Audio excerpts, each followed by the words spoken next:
You know, we named our show after we bonded over the movie Dirty Work by Norm Macdonald and Artie Lang. Did you ever have any run-ins with Norm? With Norm, yes. As a matter of fact, Norm was a bit of a gambler. And I called, you may remember this game, a 15-inning game that ended on Robin Ventura's Grand Slam single in the LCS in 1999. A drive to right, back to Georgia. Gone! All right, so the game is tied 3-3 in the 15th. It looks like a Grand Slam, and the Mets then would have won the game 7-3. But Ventura was mobbed by his teammates between first and second, and he never rounded the bases. So technically, the final score becomes 4-3.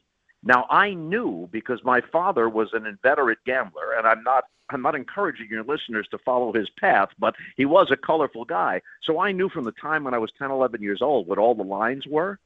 And I knew the way Al Michaels sometimes would slip that stuff in on football games with the line, it kind of moved one way or the other. I knew that this was important to some people beyond the fact that the Mets won the game. And I kind of hinted at that. He's got to circle the bases for his Grand Slam to be official. I'm looking for the umpires, and they've left the scene. The scoreboard reads 7-3. Ventura never rounded the bases. And I had never met Norm Macdonald until shortly after that. and the first thing he says to me was, "You knew that I was dying, right?" Because he bet the over apparently on the runs. And the only way you can win on the over in an extra inning game is if the visiting team goes nuts in the top half, or in the bottom half, the home team wins like on a Grand Slam or something that produces more than one run in a situation like that. So he thinks for a split second, bingo, I win. As unlikely as it is, I win. And then Ventura stops between first and second, and he's pulling his hair out. So that was my first encounter with Norm Macdonald, who was one of the funniest people I have ever known in a unique way. I didn't know Artie Lang really at all. I don't think our paths ever crossed.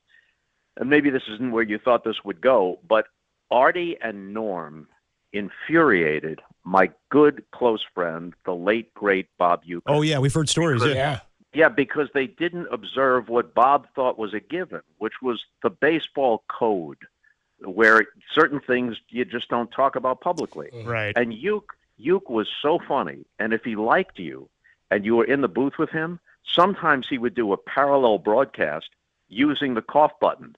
So he'd say something like, so here's Willie Adames hitting 262. Then he'd hit the button and go, "This guy hasn't had a base hit since May. I'm sick of him. Swinging a foul back to the screen." And sometimes it was funnier than that. Yeah, sometimes it was so off color, it was ridiculous, right? And it was hysterically funny. And he did it only for a select few people. So he did it for Norm and Artie. And then Artie goes on Howard Stern, and Norm goes on David Letterman and spills the beans. Right. And Ueck, who was one of the best people I've ever known, not just talented and funny, but just a good guy. If you were his friend, you were his friend for life. But they broke the code, and he wrote them off for life after that.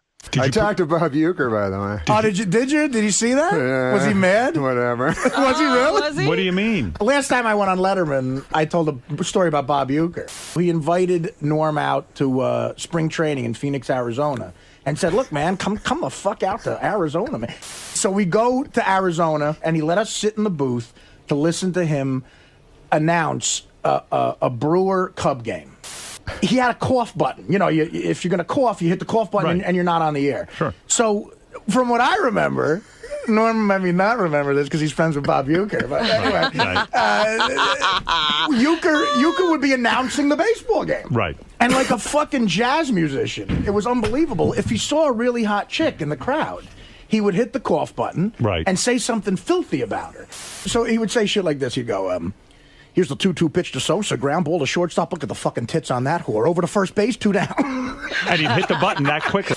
That's the story I told on Letterman. I cleaned it up. Right. And he started using like old guy words for the chicks. Like he'd go, "Fly ball to center field. God, I'd like to get with that trollop. That's the third out." No, I mean, they've told great stories over the years. But Dirty Work are very well, Bob, because you were battling for box office supremacy in the summer of 1998 when Basketball came out. No question. No question. It was all part of our Who Gives a Rat's Ass Tuesday. All part of the great fall lineup on our network's Who Gives a Rat's Ass Thursdays. One of the great lines from that movie. Bob Costas joins us, and you can catch him, by the way, on NBC and Peacock's. Yo, what's going on, everybody? It's your boy CV with another Norm MacDonald reaction video.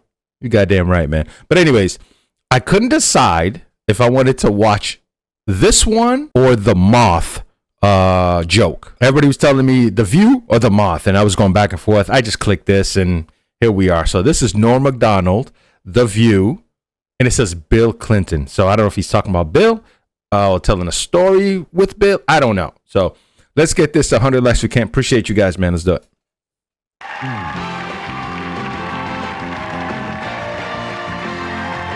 Damn, this is a long time ago. Barbara Walters. These words are droll, sarcastic, controversial, hilarious.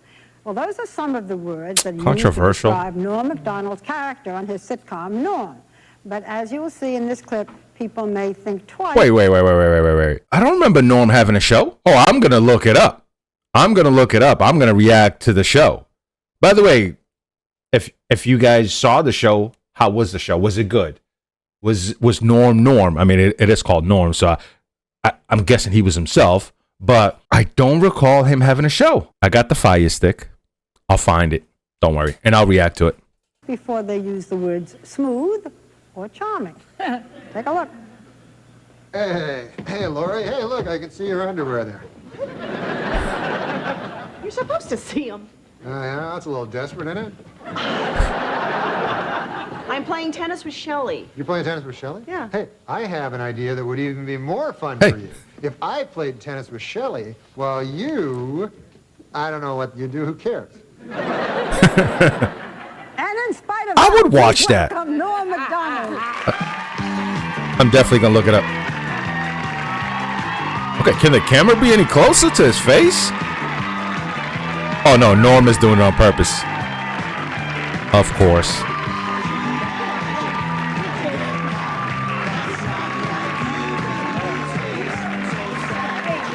What's up, man? Okay, Norm, you're Canadian. Yes, I am. So what do you think of this whole presidential mess? Well, I hope that the Democrats don't steal the election from the winner, you know, but who knows? That's how he's starting off? I know, I shouldn't pause, but like to start off like that? And look at their faces already. It's like, oh, God.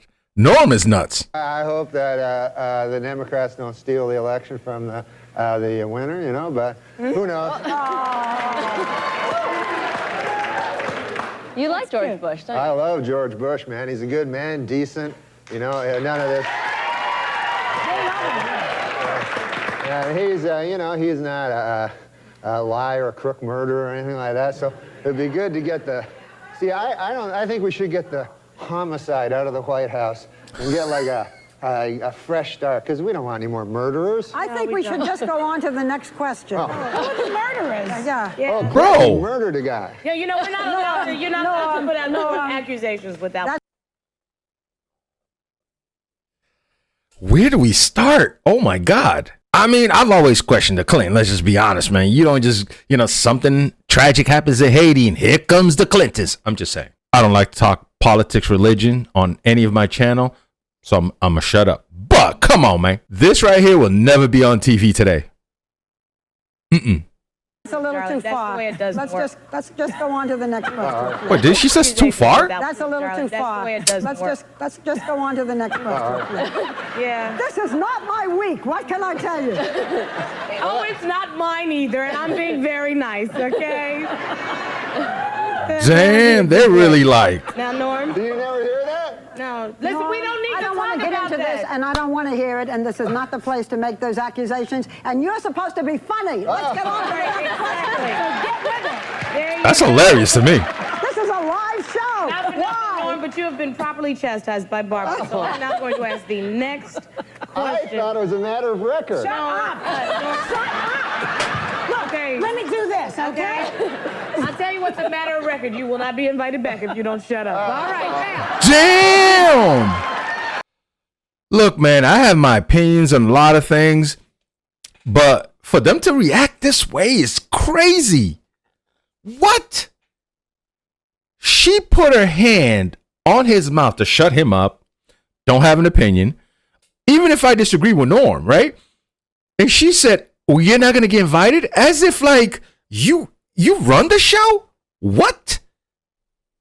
Okay, this is crazier than I thought. Let's talk football. All right, manslaughter. Let's talk football.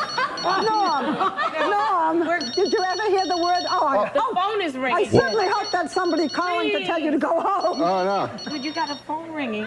Oh. Oh, boy. Answer the phone. Hello? Oh, yeah. Oh, no. The thing is this. There, you know Matt Strauss? Yeah, the producer. The producer. He told me it would be funny. He said, like, why don't you carry a cell phone on and then let it ring and then pretend like there's a guy on it. Is there anybody on it? No, it's a thing. Pretend. You know what, Norm? You're a dead man. Here, you talk to him. You know what, Barbara? You know what you said about rage and work? Give this man a plate of soup and tell him to shut up. Norm, All right, then. Bro, he literally has... Norm's got their heads just spinning. Like this is play.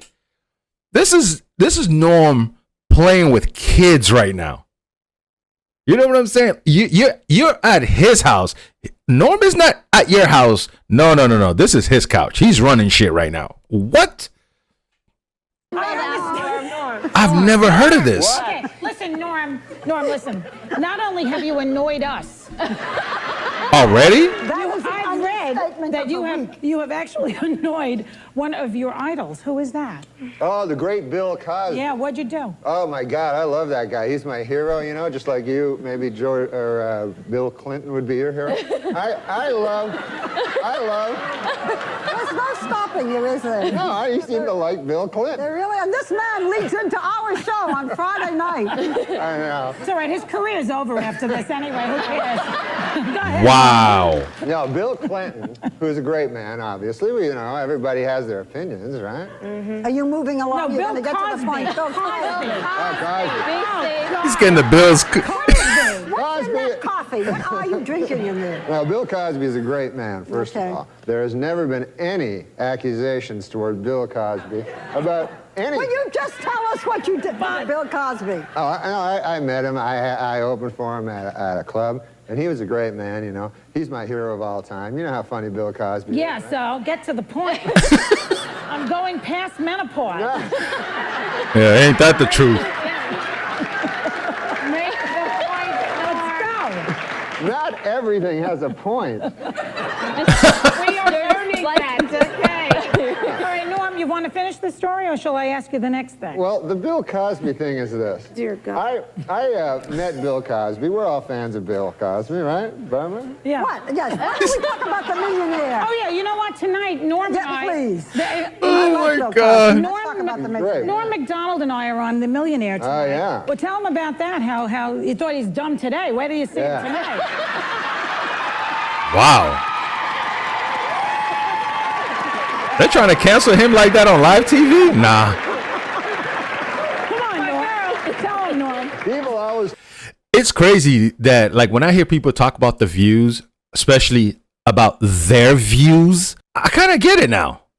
Like, I didn't know they were like this. Like, if I disagree with you, then it's a no-no. It's just like, cancel.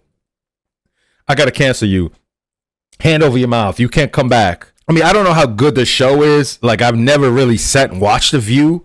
But, man, for them to get this upset and all he said was a couple of words, and it wasn't even, like, crazy, though.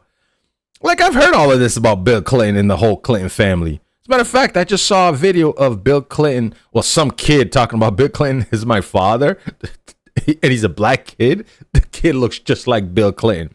First of all, Chelsea Clinton doesn't even look like Bill. This black kid looks just like Bill. Like, I guess because the mother was a prostitute and Bill don't want to claim. I don't know. It's weird, but the whole family's weird. Told me Hollywood was like incredibly liberal of bias, and I.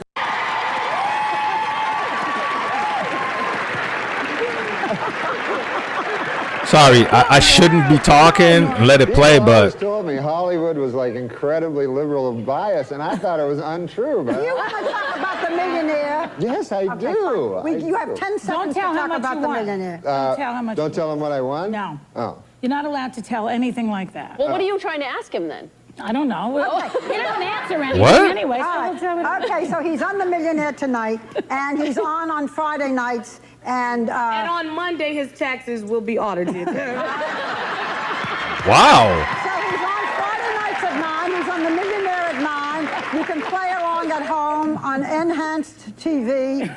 You are a number. I have never met anything like you. We will be right back. What?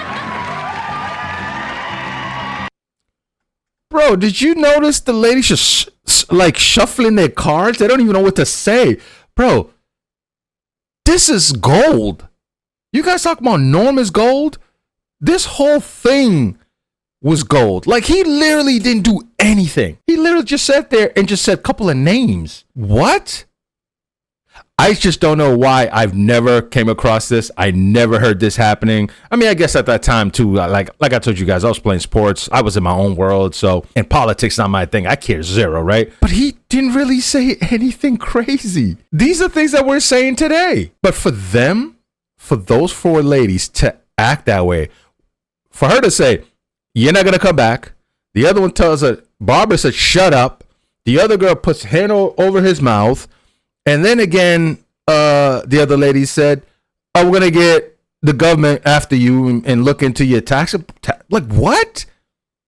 Yo, this is crazy. I am shocked I never came across this I'm just shocked. This was funny, man. Just that phone in his pocket, that was genius. And the lady next to him, I think her name was like Shelly or Shelby, something like that. I don't know, Shelly something. I don't remember, but the fact that he gave her the phone and she's like, what am I doing with this?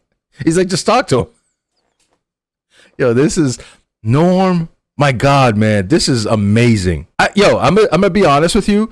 When I reacted to the Norm SPs, that was amazing. I think this is way better for him to do this on live TV and made these four women feel this uncomfortable, and trying to get him canceled on live TV like that is out of this world. I know that the SPs, that's going to go down in history, but come on, man. For him to do that and literally said nothing. Wow. Okay. I think this might be one of my favorite Norm videos so far, man. Like, this was great. I'm talking, but I'm still thinking about what he did wrong. Anyways, if there's more on Norm, and I know there is, put in the comment section. We will get to it. By the way, the Norm show, I didn't know that was a thing. Now I know because of the last video, and I am going to react to it. If YouTube blocks it, I'm going to put it in the Patreon. You can watch it there for free. All right? Go to the Patreon, watch it there for free. But I am going to react to Norm. But just a quick reminder, also in the Patreon, I do other reaction videos. So it's not just comedy. I do music and sports. If that's not your thing, I'm just letting you know ahead of time. But I'll have the Norm show. I can't wait. Anyways, keep your head up. Love you guys as always. Till next time. Peace. He was right about the Clintons. It is a conspiracy, though, so let's be honest. But anyways, it's time to read jokes. Yes. We read jokes on this show, Nick. All right. It's easy. Then you don't have to think of them yourself. I love it. I hate thinking. Read that thing. Can I read it now? Yeah. A Florida University student was caught streaking on campus and apparently told police he was on acid and asked them to cut his dick off. Boy, these kids today are crazy. In my day, we didn't need drugs. We would just cut our own dicks off.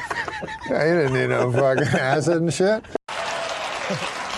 The show has loosened up considerably. I noticed I was watching Oprah and Dave talking about weed and booze.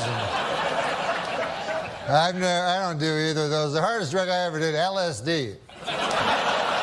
And I remember as a kid, I was like 16, and I remember they warned me. They said, hey, you got to be careful with that LSD on account of you can get a flashback. 10 years can go by, 20 years, 30 years, and a flashback will happen. So I thought, hey, that seems like a good deal. You tell me I buy a drug for $5, I eat it, I get high, and then 20 years later I get high again?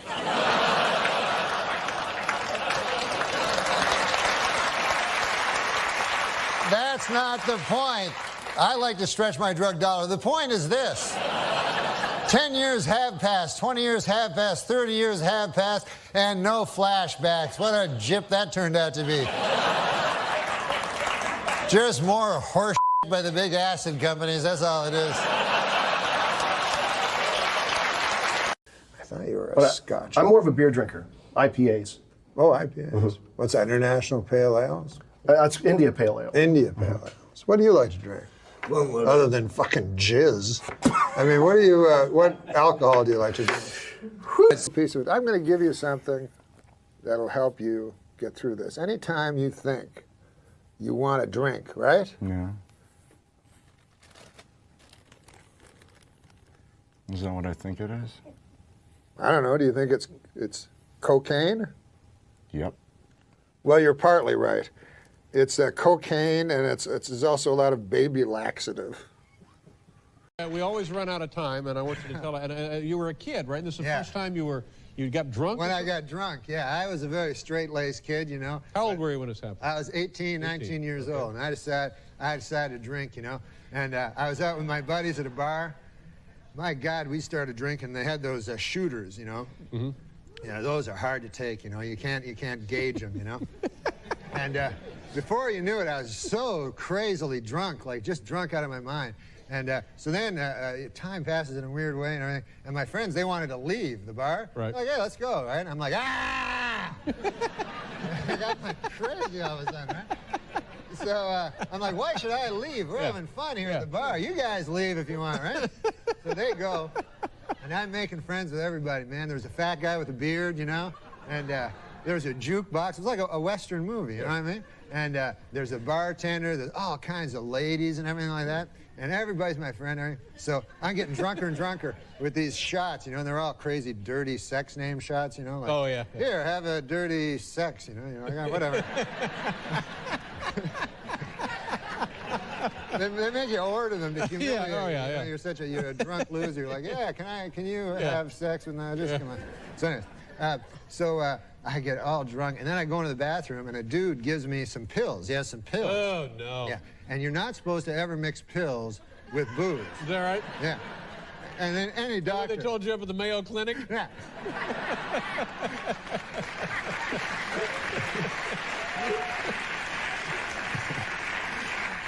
But this guy was not a doctor. He was just a guy I met in the bathroom. Even worse than a GP. He was worse than a GP. His name, though, was Dr. Midnight. But I found out he was not accredited. Not really a doctor, no. Yeah. So anyways, so I take these pills, and what they do is, they say that you're not supposed to mix them, but on the other hand, in one way it works. So I'm like so drunk now and having so much fun and everything. Hey, fat bearded guy, having an arm wrestle with him. I don't know how to arm wrestle. Then all of a sudden I'm playing pool. I go to shoot a thing of pool and I fall down right in all the pool balls. And then I just black out, what's called blacking out. Yeah. It's not passing out. You black out. You don't remember anything. Oh, yeah. I wake up, right? I'm in a bed, but it's not my bed, you know? And I look beside me. Who do I see? The fat bearded guy.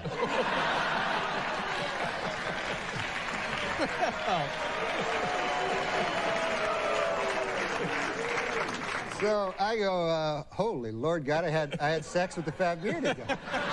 Right? And at this point in my life, I was a young man. I had never had intercourse in my life. Right. And I'd always imagined it, but I never imagined it that way. You know? I wouldn't think so, no. I imagined a nice lady in a dress. That's right.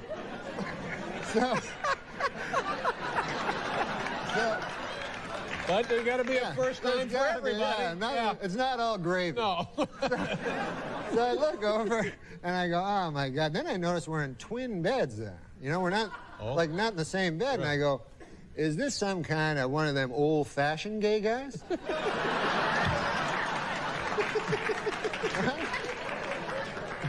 I don't know. There's no such thing. No. Gay guys are generally not old-fashioned. They're right on top of the latest thing. They're happening. They're happening. They're happening. Right on top of the latest thing. Yeah, That's right, on top Norm. of the latest. And they're so ahead of things, they have sex, and they don't even use a lady. So anyway. Anyways, the upshot of the story is, what happens is I never had sex with this fat guy with a beard. This guy had checked me into a rehab. This guy was like a dirty drunk, and he took me for a dirty drunk too, Sure, yeah, right? yeah. So I'm like, what the hell? He says, yeah, man, I'll go here in rehab, man. It's good for both of us. And I'm like, yeah, God. So I had a big, like a robe on and fluffy slippers. They wouldn't give me my clothes, right? Oh, how long were you in They had there? a bag of my clothes somewhere. They wouldn't tell me where it was. Would they let you out? No, 3 days I had to stay. 3 days? Yeah. That's awful. They made me go to what is called an Alcoholics Anonymous meeting, right? And I get up, I go, hey, I'm not an alcoholic, which it turns out is what a lot of alcoholics... They all say that, yeah. I said, the fat bearded guy, there's the alcoholic right over there. And how long did you guys date? No!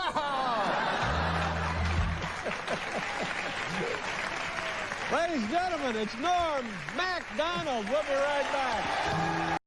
And it's important to understand how your actions affect the people around you. Oh, I see we have someone new joining us this week. Would you like to start first?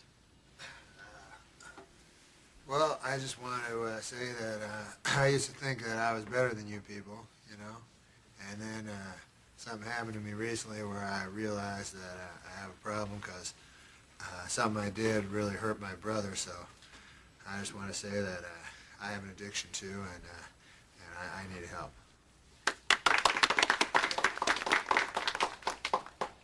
Hi, my name is Tony, and I haven't had sex with a dead person in over 2 weeks.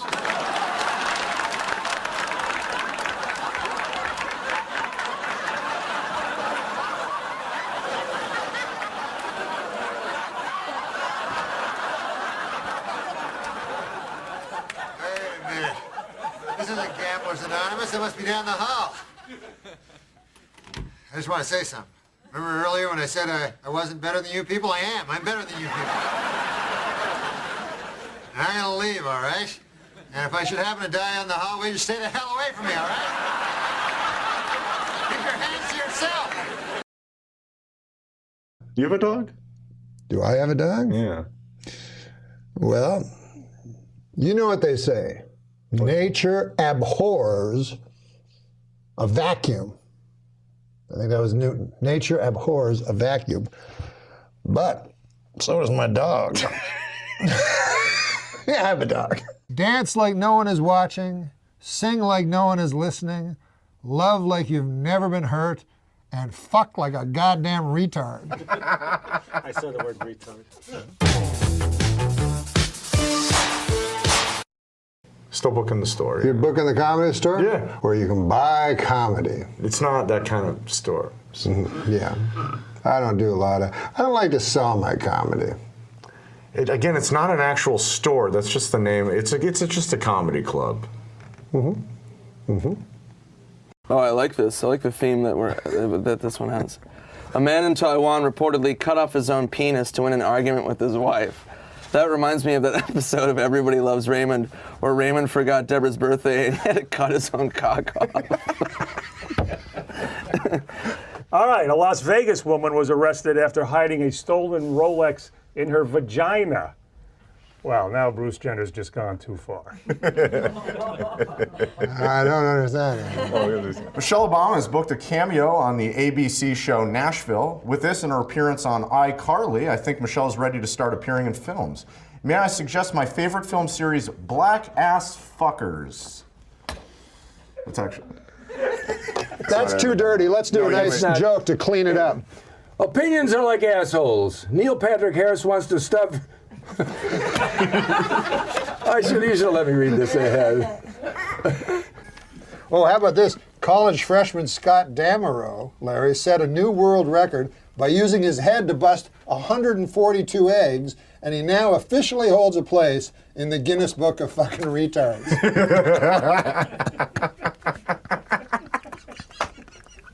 Organist Ray Manzarek died this week at the age of 74. The Curse of the Doors. Do you know what Adam Egert has in common with a guitar player? Adam Egert has in common with a guitar player. No, I don't know. They both love fingering minors. Now, okay, come on now. Come on now. Because of droughts all over Europe, scientists are predicting a global shortage of olive oil. Soon the world will know how Popeye felt after the death of his wife. Olive oil. My favorite George Miller joke. I played a great club here in the city, Catch a Rising Star. Boy, that's a good club. But across the street, they have a tough club. Have you been there? Snub a bombing has been. Yesterday was Bring Your Daughter to Work Day, which was awkward for Adam Egert. Do you know how hard it is to fuck a whore with her kid on the edge of the bed playing Nintendo? I mean, that is a hard job. Thomas Edison invented the light bulb, but I invented the light bulb up my ass. Always ahead of his time. Oh, come on, man. The guy who did the voice of Charlie Brown, he was arrested for stalking his girlfriend this week. He also said the next time Lucy grabs away the football, he's going to cut that bitch. Pain and Gain, the new movie directed by Michael Bay. Reviewers are calling it everything from shit to fucking shit. If tampons are called sanitary napkins, how unsanitary must regular napkins be? Can you see like George Carlin doing that or something? Yeah. Yeah. Hey, look at this one. Researchers in Bermuda believe they may have finally solved part of the mystery surrounding Amelia Earhart's disappearance. She was a bad pilot. I don't know. Yeah. It's not my fault. Bermuda. She didn't go down anywhere near Bermuda. What do you call a gay boxer? Huh? What do you call a gay boxer? Norm MacDonald. No. The Blue Man Group has been forced by the federal government to hire an orange man and a purple woman. Oh my God. Dear. I was raised in a broken home. My father was a drunk carpenter. One of the most popular documentaries on Netflix is Jiro Dreams of Sushi? Jiro Dreams of Sushi. I've seen that. It's very good. That's you a have? fantastic documentary. One of the least popular documentaries, Jiro Nightmares of Asteroid. Oh, yeah. Yeah. Where do you get these jokes? Some guy. Here. This is an actual These are joke. Norm jokes. This is an actual joke. It's kind of a weird feeling watching the Flintstones lately. Yeah, it's weird. Watching Sprint. Sure, yeah, now, yeah. How so? With their Stone Age drive-in movies and their caveman bowling, it just seems so dated. It does in a way.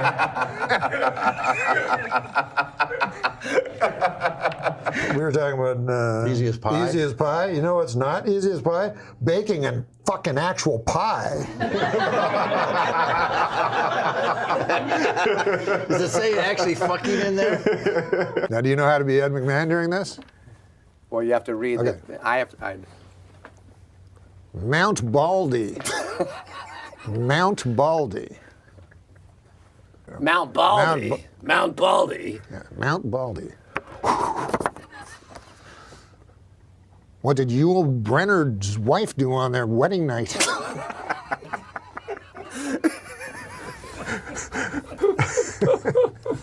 Here's one that's good for you. I used to think revenge was a dish best served cold, but then I realized it meant getting back at somebody. Some gold-plated chains would make a nice retirement gift for a very, very good slave. Well, this Are you serious? Well, this was written. Are you serious? This was written years Did ago. you just write that? I didn't write it. Did you just say that? No, I read it. Yes. Do you know the Harlem Shake? Yeah, I've seen it on every single commercial. You've seen it. Then you'll appreciate this joke. I remember back when the Harlem Shake was just a black fella holding me upside down off a fire escape trying to collect his money. Remember the good old days back when MILF stood for mentally ill ladies I'd like to fuck? That's not right. Do you have a writing staff? Oh, yeah. You do? We have Steve O'Donnell. Steve, these are really good. Jenny McCarthy recently got engaged to former New Kid on the Block, Donnie Wahlberg. They plan to marry on Retard Island. Percy is your dad? Yeah. I didn't remember that. I'd never heard anyone else's name Percy. Remember when you came and visited the set of Man on the Moon? Oh, sure, yeah. Well, I was also in the film. That's how I like to put it.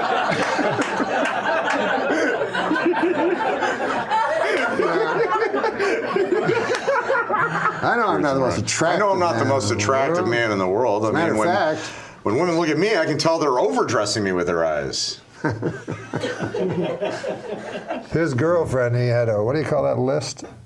Oh, if you can a freebie or whatever. A freebie. Yeah. So he picked Angelina Jolie and Jennifer Aniston. His girlfriend picked the milkman.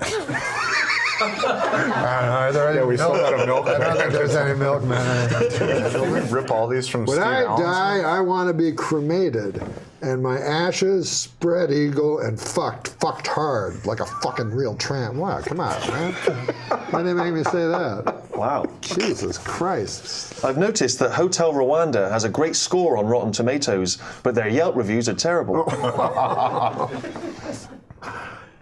Growing up, I had a dog with an eating disorder. He wouldn't eat any of my homework. The World Cup has arrived, so if you're wondering why your local bar smells, it's because all of the dirty foreigners. How many comedians does it take to screw in a light bulb? How many? 2. One to do it, and the other guy to go, how long's he been up there?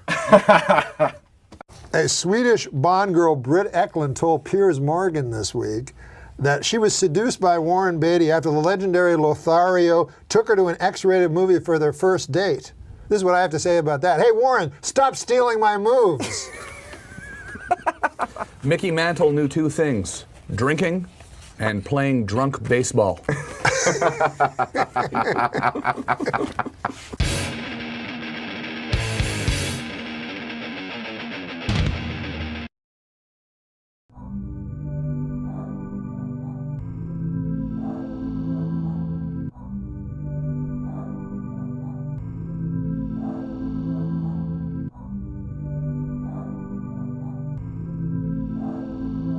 You know, I know the scriptures say, judge not lest ye be judged, but you know, I'm just gonna come out and say it. This guy's a real jerk.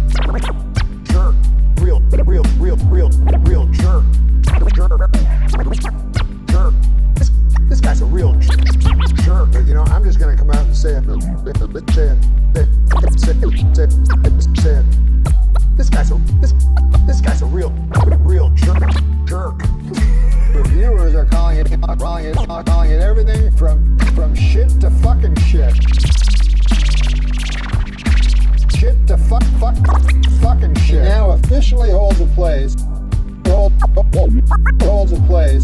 He now officially holds a place in the Guinness Book of fucking retards.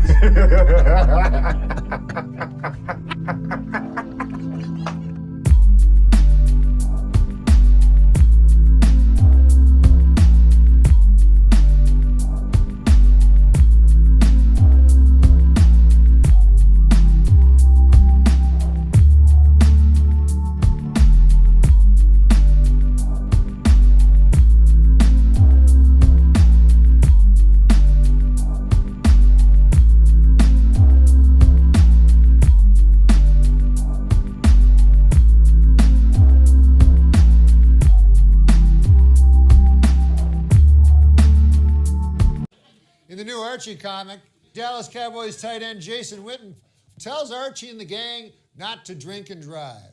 which is a good message for real people, but if comic book characters drink and drive, who gives a shit?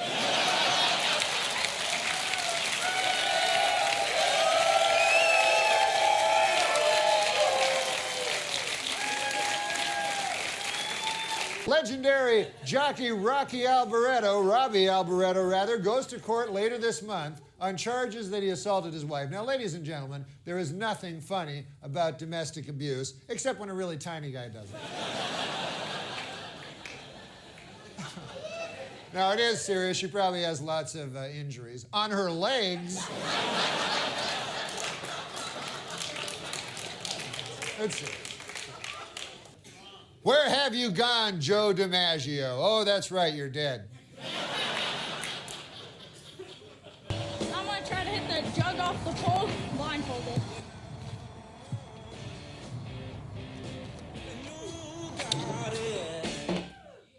Oh, yeah, that's pretty good, huh? No. Watch this one. I bet you weren't expecting that one, God.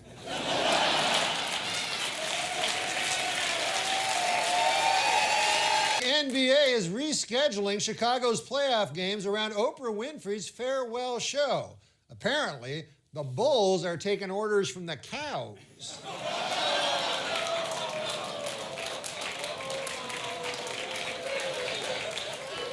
Amanda Lucas, the daughter of George Lucas, is planning to return to mixed martial arts. Why is the daughter of billionaire George Lucas an MMA fighter? Well, perhaps because her father paid more attention to space bears than her.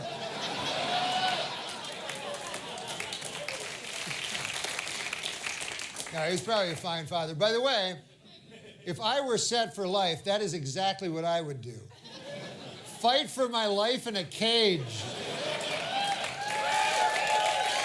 And Sports Illustrated swimsuit model Kate Upton sent out this twit vid of her doing the Dougie dance at a recent LA Clippers game, so we decided to have a little fun with it. It is time to guess which Dougie dancer gets hit by an ice cream truck. Okay, here they are. Is it number 1, Washington Wizard, John Wall? Could it be number 2, a guy dancing in the middle of the street? Number 3, the Golden State Warriors. How about number 4? Could it be Kentucky coach Matthew Mitchell? Number 5, the Portland Trail Blazers rookies. Or number 6, DeMarcus Cousins. One of them will be hit by an ice cream truck. Place your wagers. Who will it be? Could... Oh, my goodness! Oh! Wow. Like everybody else, I was shocked. You know, I was like, hey, wait a minute. Are you telling me that Tiger Woods, the $6 billion man, the greatest athlete in the world, the super handsome, charismatic guy, you're telling me that that guy likes to lie down with ladies? I don't buy it. I don't buy it for a minute. Then, when it was proved true, I got all self-righteous. I was like, I don't like hypocrites. He's a public figure, and that's not how he presented himself in public. He always presented himself in public as a golfer. I didn't know he was leading some kind of double life where he golfed by day and then laid down with ladies by night. If I'd known that, I never would have bought the Buick. Now I'm driving around in my Buick with everybody snickering at me. Steve Bryant received a technical foul and uttered this phrase after returning to the bench. Now hold on, in Kobe's defense, he was referring to Thai referee Pho Kang Phi-got.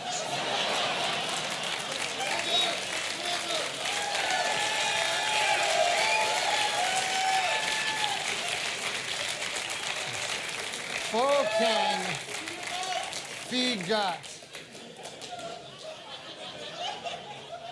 Thailand's most famous referee. Kobe has apologized to the ref and to the NBA and was fined $100,000. He has also told the gay community that he has nothing but respect for them and reminded them that he shares their affection for spirited rounds of anal sex.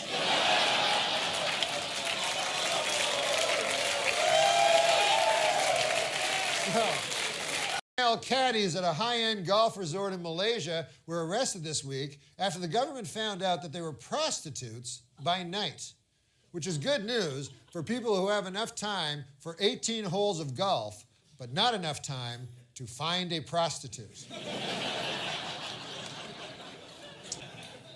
But win or lose, the great thing about gambling is winning. It's something that you just keep trying, even if experience tells you not to, like falling in love or hiring gypsies to pave your driveway. Earlier in the week, golf legend Tom Watson took a quick break during a packed practice round at Augusta and was spotted peeing in the bushes.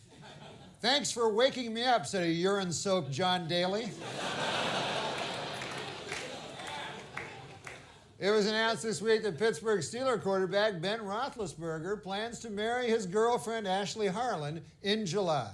She said those three little words, "Don't kill me."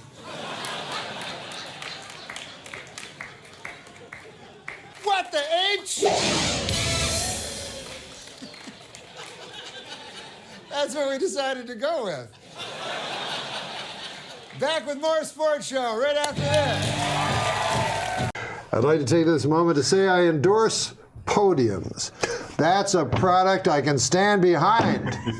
Well, listen to this. Catherine Zeta-Jones admitted she is bipolar. Half the time, she's deliriously happy, and the other time, she has to suck an old man's cock.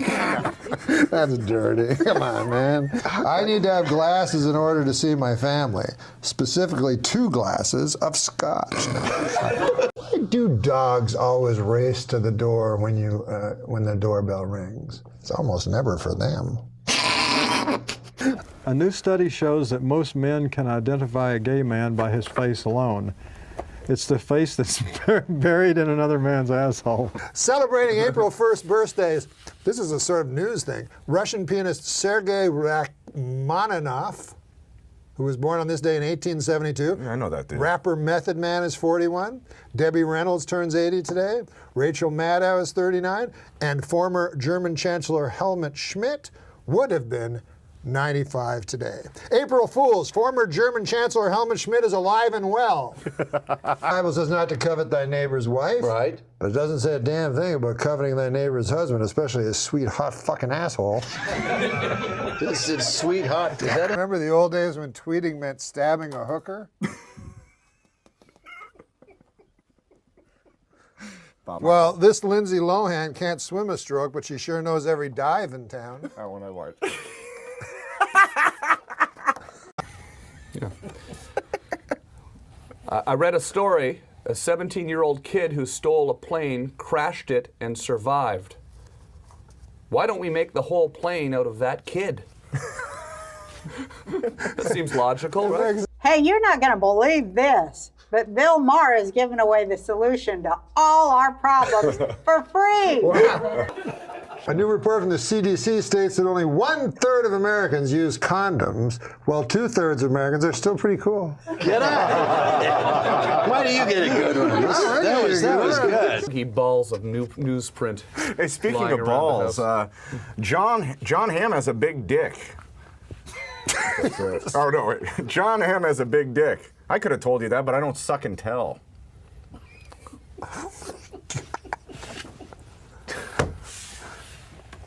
You ever read a book? Oh, you read that communist thing. Yeah, I read the Marxist Manifesto. Who was the better man? Okay. Dr. Martin Luther King? Mm-hmm. Stalin. Danny DeVito looks like one of those guys with a short but thick penis. Okay, here, what about this joke? Call me an old softy. But I'd prefer if you called me a distinguished gentleman with a flagging erection. White girls who wear big hoop earrings may be guilty of, quote, cultural appropriation. And they risk getting a curse put on them by peeved gypsy fortune tellers. A Miami, Florida pimp is in custody after forcing a 13-year-old prostitute to have his name tattooed on her eyelids when she threatened to run away from him.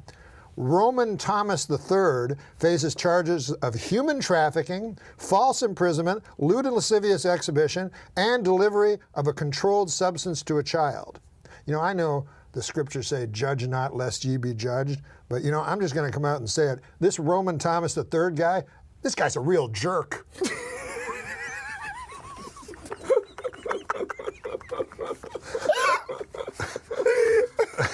I used to be in good shape. When I was younger, that's when I was in good shape, you know. Back when I was in my peak physical condition when I was about like 1. Man, you should have seen me back then. When I was 1. Oh, God, I look good. Young and fresh. You wouldn't know me now if you see me when I was 1, you know. I even look good for my age. People would come out to me and go, what are you, 0? But this is my brother-in-law. This is my brother-in-law. So stupid, right? He came up with a bucket list. You know what a bucket list? Oh, sure. You know what his first thing on the bucket list was? Committing suicide. They're retarded. Cosby, what's in that coffee? What are you drinking in there? Well, Bill Cosby is a great man, first of all. There has never been any accusations toward Bill Cosby about any... Will you just tell us what you did for Bill Cosby? Oh, I met him. I opened for him at a club, and he was a great man, you know. He's my hero of all time. You know how funny Bill Cosby is. Yeah, so I'll get to the point. I'm going past menopause. Make the point. Let's go. Not everything has a point. We are learning that. Okay. All right, Norm, you want to finish the story, or shall I ask you the next thing? Well, the Bill Cosby thing is this. Dear God. I met Bill Cosby. We're all fans of Bill Cosby, right, Barbara? Yeah. What? Yes. Why don't we talk about the millionaire? Oh, yeah, you know what? Tonight, Norm and Yeah, please. I like Bill Cosby. Let's talk about the millionaire. Norm MacDonald and I are on The Millionaire tonight. Oh, yeah. Well, tell him about that, how you thought he's dumb today. Where do you see him tonight?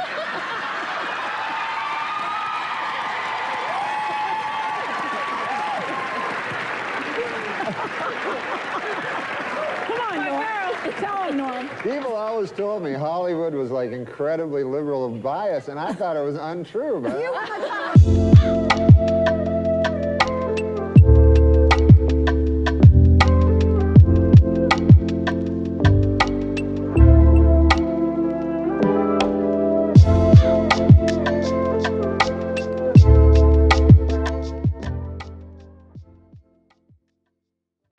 And on the American side, writer, critic, and broadcaster Joe Queenan, and from Saturday Night Live, Mr. Norm MacDonald is with us. So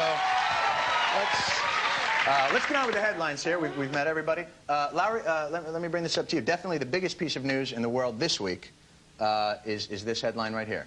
Take a look. Yes, She's Madonna now. It's about Madonna having a baby, which to me, with all the sex she's had, law of averages, I would think. So why do people care about this? this? The amazing thing, of course, is that she actually had the baby herself. Surely a woman with that degree of wealth would pay somebody else to look fat for 9 months. I mean, she's had to hide away, hasn't she, for her entire pregnancy, because, you know, most women, their ankles swell a little.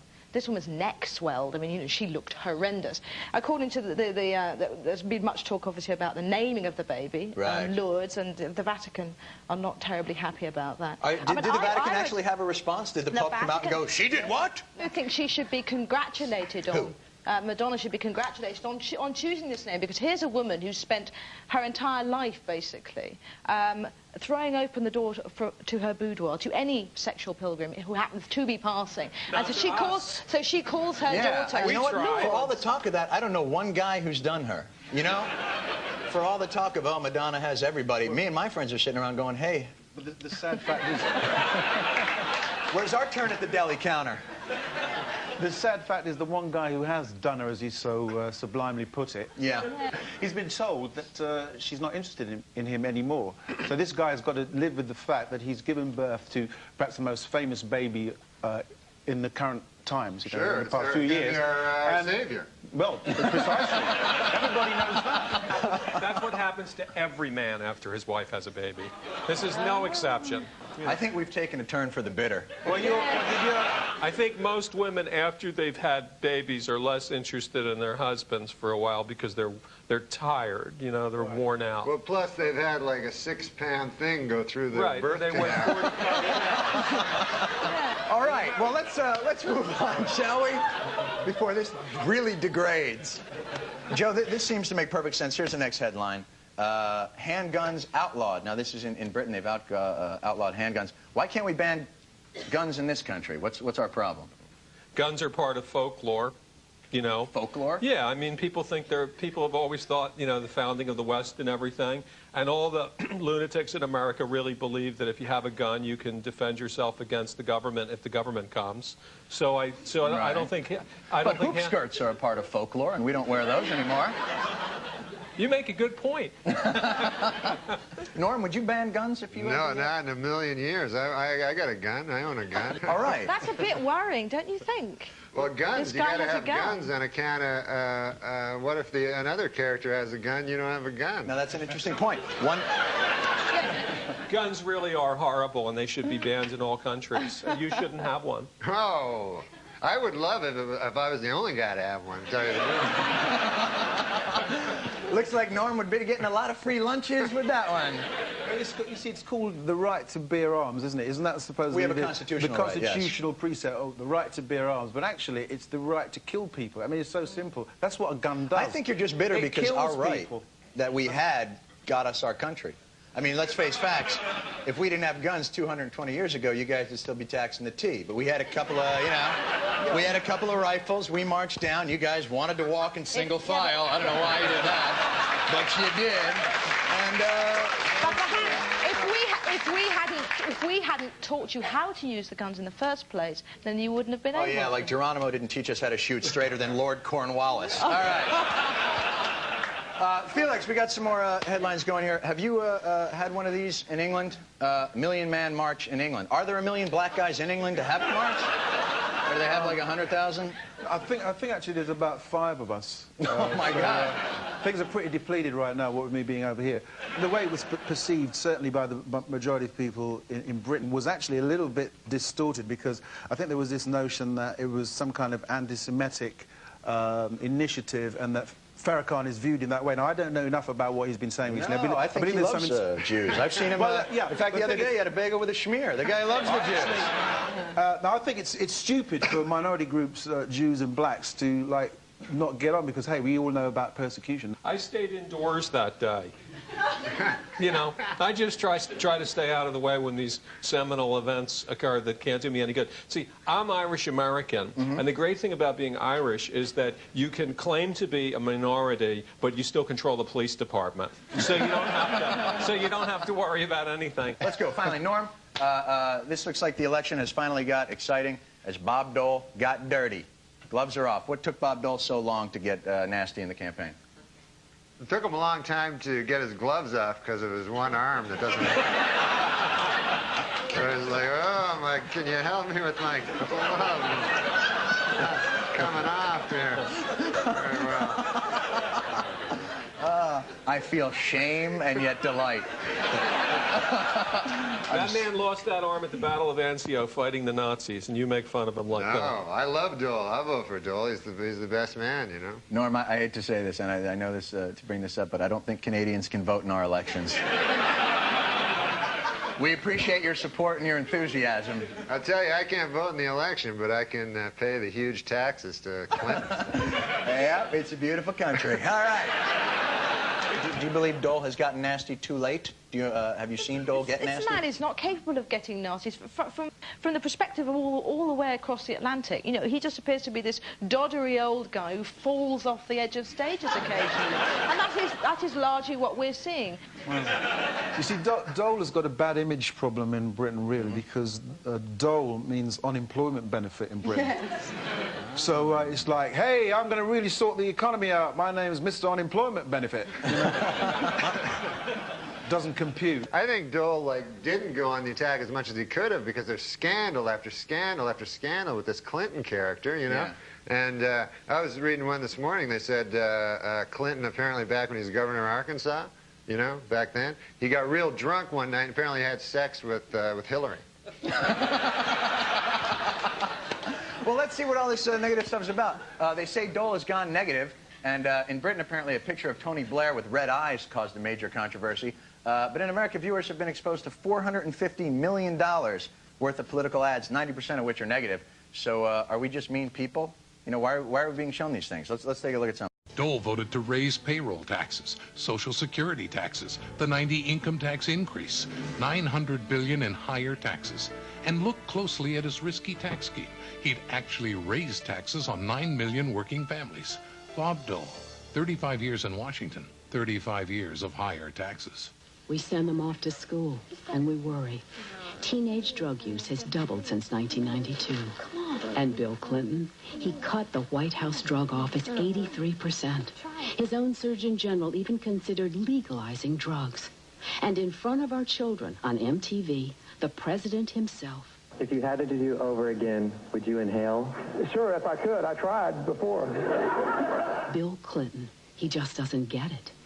But we do. They say American people hate negative advertising, but yet it's shown to work. So what's the...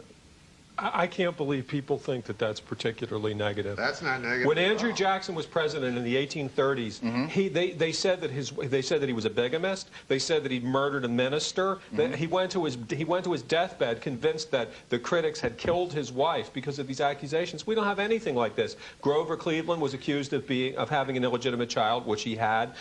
Warren Harding was accused of having a mistress. You know, there were all kinds of accusations, which he had. But there were all kinds of like horrible accusations about guys, and then they've got this kind of stuff, which is where, you know, Bill Clinton once said that he almost inhaled marijuana. I mean, I don't.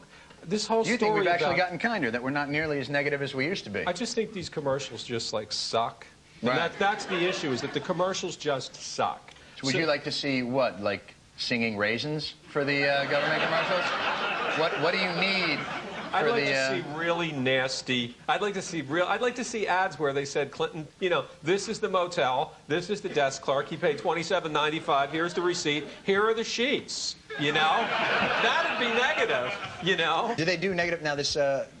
What was it, Tony Blair? What was it? Yeah, these were ridiculous. All they did is they sort of cut out, he got a picture of him, cut out his eyes, and then put somebody else's eyes, they're coloured red, upside down. I mean, you know, it was a joke. What I would like to see is a bit more... But there was an outcry, am I right? There was an outcry against negative advertising. So will negative advertising never come Britain's way? Well, we already have negative advertising, but obviously it is more muted. But simply that's because there isn't the money in Britain to engage in the vast amounts of advertising that you have here. But we also happen to have much better advertising for other products. Our ads are far better than yours. I mean, our products are far better than yours. No. You know, like we've got cars. It's got a point. What would you rather have? A song about a car or a car? You know? I think we've really been able to foster some understanding here.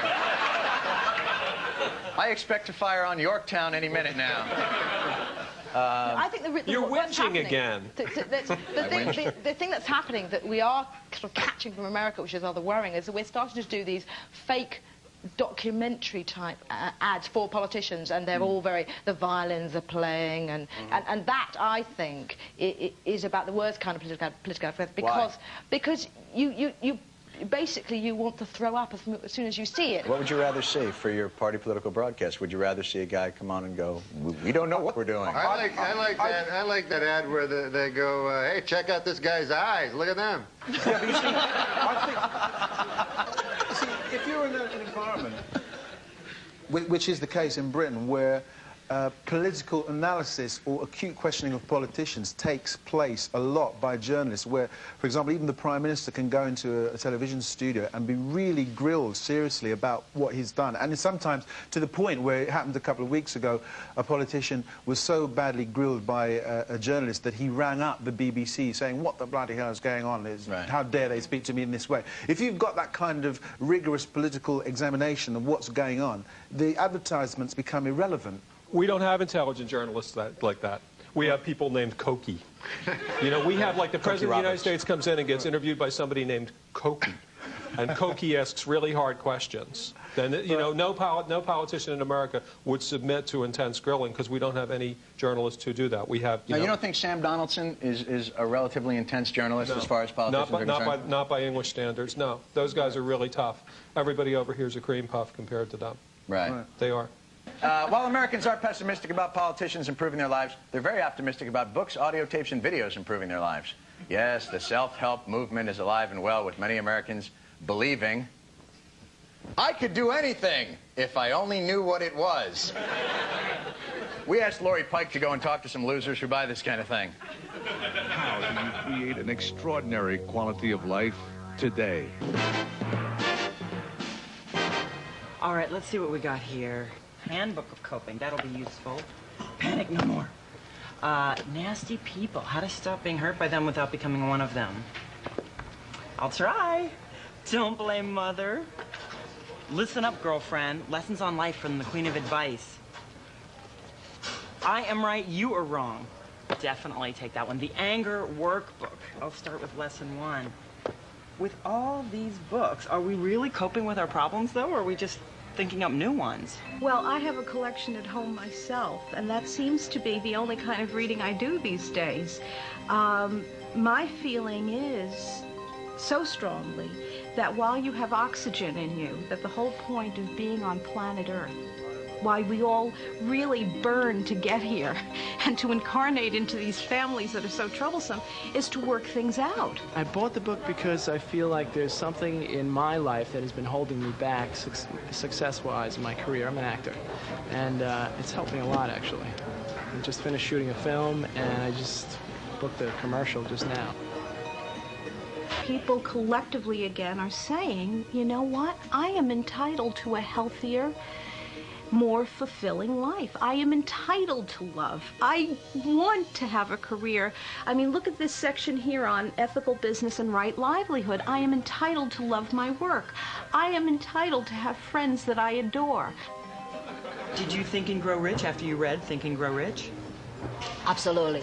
You did? Absolutely. I created my company 4 years ago, right after I read Think and Grow Rich. So I bought a self-help book to help myself. It works.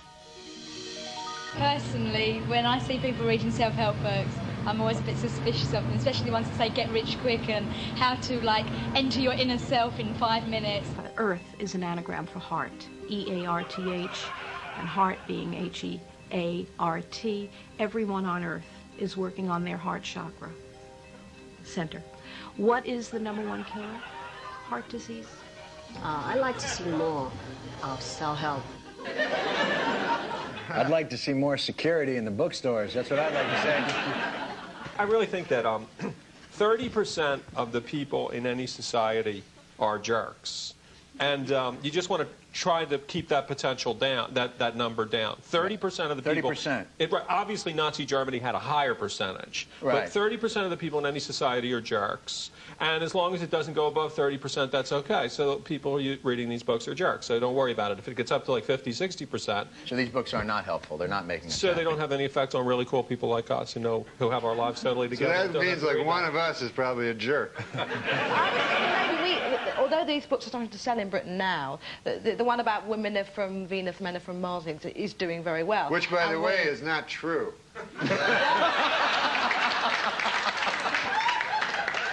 These self-help books are very, very American, because if you read our advice, most of our agony aunts, they're very sort of like, dump him, he was obviously no good for you, and go and find yourself another man.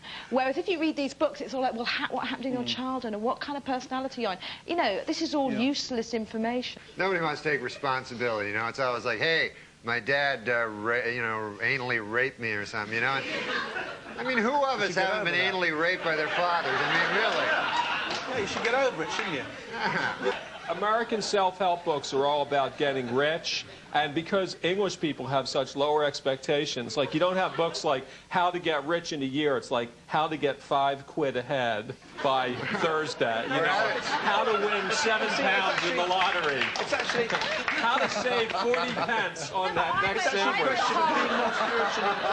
You see, actually, in Britain, the notion of self-help, it's not like, hey, all this stuff about finding your inner self and all that. It's things like, hey, you know, I really want to learn to make really good mayonnaise or something, or it's pragmatic. You're saying you're pragmatic. Or grow nice turnips or great big cucumbers. You know, something that's useful. You see, there's a whole notion that. Well, do you think it's the context of the society in that we've had it so easy here in America that we've had a chance to become this self-involved? Whereas, let's say, for instance, Britain or, for instance, Japan, where they had an atomic bomb dropped on their heads. If you have an atomic bomb dropped on your head, it's hard after that to go, well, I'm afraid to love. You know. I was surprised to see on the film that there were men buying these books, because certainly in Britain you'd never get a guy buying any of those books. In England, you're encouraged to be emotional about very little, or to express emotions about very little. One of the things you can be emotional about is sport, occasionally, football particularly, or animals. You know, you can get excited or emotionally in touch with that.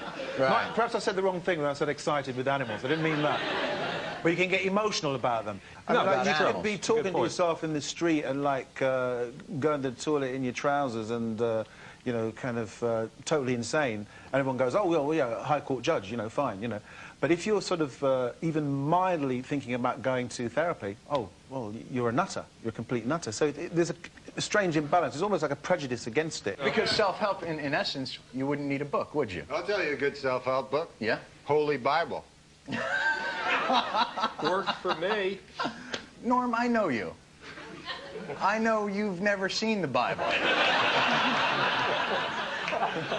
I've seen the Bible, those hotel rooms you can See, that's an interesting point, though. If you're not in therapy and you're not taking drugs, where are you going to go to ease your pain? Perhaps the church. Unlike in Britain, religion in America, big business and growing. So if you need a few tips, here's how the church is aggressively wooing new customers. World Reach. It's about preaching the gospel. It's about producing television specials. It's about providing hope through Operation Blessing. But mostly, World Reach is about Jesus. Father, in the precious holy name of Jesus, we pray right now that your power will come into the lives of people who are watching this program. All it takes is just 65 cents a day, $20 a month, because Jesus is the answer. Touch their bodies, heal them in Jesus' name. Restore that skin to normal. In the name of Jesus, receive an answer to your prayer. Terry, do you have something? You've suffered for a long time from a ringing in your ears that's very annoying, and God is releasing that for you right now. Seeing what appeared to be a golden opportunity to share the gospel with a fairly captive audience, Pastor Perry Harrison started using the church's loudspeaker to expose the students to Christian music. The Lord right now is setting you free from that terrible pressure in your head. In America, we're spoiled. And we have everything in abundance. But here, they don't have anything. And the most we can give them is hope in Jesus. Now, if you prayed with me, it's the most important prayer you ever prayed. I want you to do something about it. I want you to call us, tell us you prayed. For those who contribute, we have something called Jesus is the Answer. And we also believe in the Great Pumpkin and the Tooth Fairy. Well. Norm. Yeah. In the United States, religion, big boom in business now. Are we just a pure and moral people? Is that the situation here in America? I don't know. You know, like you always hear people saying they're Christians, and then they don't read the Bible. It's insane. Well, they say 90% of people have a Bible. Have a Bible, but you figure you read it. You know, like, I mean, they get the Bible, and it's supposed to be the Word of God, and they go, yeah, I'm going to get to that. I'm reading this Grisham thing first, and then I'll get to the God thing after, you know. God, he wrote a book, too. Is religion in decline in Britain? Is it, because here it's obviously booming. I can't tell you how stunned I am by the fact that you even have that on your TV. What do you mean? Jesus is a competitive business in this country. You got to have a band and a good choir or people don't show. It's not enough to, you know, cure pleurisy. You got to have good music in there. Is it just... Go on. Go on. You see, this is English. You see, no, go ahead. It's so polite, I'm moving on.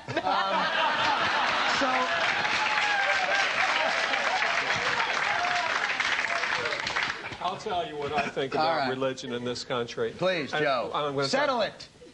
This is the only thing that embarrasses me about America. I think America is just so great. So when like French people say, but you have guns and you kill people, figure, well, who cares? So what? We didn't collaborate with the Nazis. And, you know, so you've got all these things that you know, people would criticize America for, you know, violent movies, things like that. And I think that they're just fine. But the religion thing really is embarrassing because, you know, you see this guy, this Huckleberry here, this Pat Robertson, and the guy ran for president. I mean, he's an idiot. He's a buffoon. He's a village idiot. And he's on television every night. He's got his own cable channel. So, you know, it is embarrassing. But the most interesting thing about religion in America is that nobody who goes around America really thinks Americans are religious people. You know, like spiritual people. Wasn't there a guy called Jerry Falwell or something here who There's still a guy called Jerry Falwell. Yeah, who was going on about he saw 70-foot Jesuses or something? Is that what he said? Good drugs in Virginia. I mean, and people were saying, oh yeah, you know, you saw a 70-foot Jesus. Yeah, I'll buy some. But in all fairness, you got to figure Jesus is a pretty tall guy. But what sort of car would he drive? Do you think he would have a limo? That's a good point. But in other 70 countries, feet's not that big. In other countries, once a virgin or a saint appears, then they set up a temple, they set up some kind of grotto, you have big lines, you have people lined up waiting to get in. I was in Lourdes a couple years ago, and there were 16 guys in Cleveland Indians shirts waiting to be cured. I figure you guys are going to wait a long time because the Virgin's, you know, she's backed up. She's still got, you know, she's got the San Diego Padres guys to take care of her. But in America, that would never happen. Someone would say the Blessed Virgin Mary appeared in a you know, she appeared at an internet site maybe, and people might believe that. But if somebody said she appeared here in a forest, you wouldn't get a pilgrimage there. You wouldn't get people believing it. And the reason is people don't really believe in God. If you go to Britain, you certainly wouldn't get politicians saying, and God bless Britain. Because the population would just laugh. And yet you have God bless America. And they say it with feeling. And you're all supposed to say it with feeling. We actually wrote a song about it. Seems to be working. Getting back to the point. How is the Church of England going to stop the decline of people who have stopped going to church and stopped believing? What the Church of England, I think, is going to have to do, maybe, is to put television screens up for the football results and the lottery, and maybe pinball machines and make it more entertaining and for a bar people in the corner or something. Yeah, I mean, you see, because the Church of England has got this strange position. I mean, it's very integrated with the class system, and it's one of those institutions that historically has been very highly respected. But in recent years, all of those institutions have been diminished in terms of the way people look at them. The judiciary, the monarchy, and then it's about to go down. We're here to stay and run this town. Bring in the heat, bring in the energy. We're the queens of the festival, can't you see? We're the queens of the festival, here to rule the stage. Dropping beats and make your body engage. From sunrise to sunset, we're taking it all. We're the festival queens standing tall. Ooh, yeah, ooh. From dawn till dusk, we command the crowd's gaze. Every beat, every rhyme sets our souls ablaze. With swagger and style, we own this domain. In the realm of music, we reign supreme, no chain. Feel the rhythm pulsating through your veins. Our verses ignite, fire never wane. With each lyric we spit, each move we make, we carve our legacy, leaving jaws to quake. We're the queens of the festival, here to rule the stage. Dropping beats and make your body engage. From sunrise to sunset, we're taking it all. We're the festival queens standing tall. Ooh, I get it. Ooh. No crown needed, our all's the crown jewel in the kingdom of sound. We never play the fool with beats as our scepters and rhymes as our decree. We're the sovereigns of rhythm for all to see. So bow down to the queens as we own the night. In the kingdom of music, we're the guiding light. From the first note to the last, we'll always be the festival queens, forever wild and free. The Church of England itself. So the Church of England is really on a downward slope, and I don't know how it's going to be corrected. Basically, because all of these institutions, they've been... Would it matter? Would it matter to the quality of life over there if it went away? They've lost the mythology. Let's say it went away. The only way that I think that it would increase in popularity is to take a leaf out of the book of all those sort of wacko, alternative, crystal, new age rubbish. You know, for a long time in the church, in most Christian churches, Catholic, Protestant, whatever, the principal influence was, of course, Jesus Christ, because he was crucified. If you go into a church today in America, the principal influence is the Carpenters. I mean, Karen Carpenter. Right, is that all you hear is every single person who lost their job playing the piano at the bar at the Marriott last week now does the religious service in your church. And there's this real strong musical element in all of these churches. I mean, you go in there and they're playing like the average white band type songs, but with these like religious lyrics. And there's this whole early 70s feel to religious churches, which is why I feel that churches must be eliminated immediately. And I mean, overnight. You just got to get rid of the music. The first thing you do is you got to get rid of the music, and you got to do things like when they have these blessings of animals. So like bring traditional biblical animals like donkeys and dogs and stuff. People bring like Gila monsters. People bring Gila monsters and iguanas and ferrets. You can't. God wouldn't bless those things. You know, it's sacrilege or simony or something. I just have to say this: for Jews, it's just funny to watch the whole thing unfold because we just think we've been cold kicking it for 4,000 years, and we don't give a shit what you guys do. I went to a bar mitzvah a couple of weeks ago. You know, you don't have to say that like that. I went to a freak show at Coney Island once. You don't have to say it like that. You don't have to. I went to a bar mitzvah. You people are insane. Once again, that's all for tonight. Thanks to Lowry Turner, Felix Dexter, Joe Queenan, and Norm MacDonald. Please bow your heads and God bless America.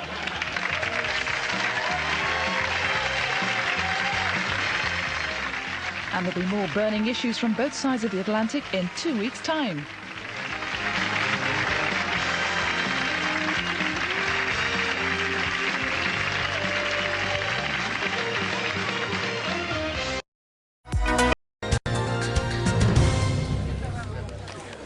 Thank you for coming.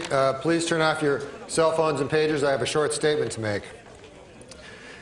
My name is Norm MacDonald, and when I became a comedian, all I ever wanted to do was make people laugh, and perhaps make them think as well. However, I've come to realize that failure has dogged me at every turn, and that mediocrity has been my hallmark. So it is, with a heavy heart, but a clear conscience, I've decided to retire from show business. No. Hey, Norm, what about a reality show? No, there'll be no reality show. I'm not going to eat a plate of bugs. Call me old-fashioned, but I do not believe that you have to shock people to get a laugh. Oh my Please stand back. Please stand back. I don't want anyone to be hurt. I do not want anyone to be hurt.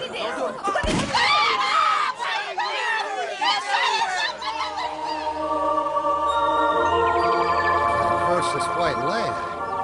I feel more and more peaceful. Uncle Joe! Grandma! Hello, Norman. Hey, Uncle Joe, I see your fishing pole there. They don't have a lake here, do they? Exactly like the one I used to take you to when you were a boy, you remember? Hey, let's go catch some trout. Would you like that, Norman? Would you like to spend your days in endless tranquility, try to fool a trout with a bit of floating feather? There's nothing I'd like better. Well, you can't do that. You've got to go back. But I can't return.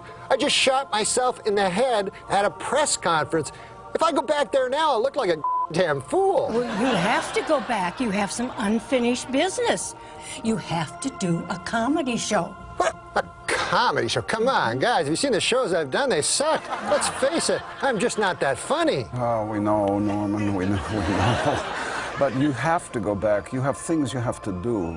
You guys don't seem to understand. It doesn't matter in life if I was funny or not anymore. As of 5 minutes ago, I became a comic legend. They're going to be playing that shit on the internet till the cows come home. Now let's go fishing, Uncle Joe. Listen, you little punk. Maybe you don't hear so good.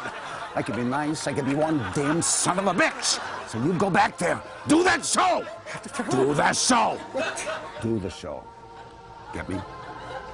Uncle Joe, relax. I'll do the show, okay?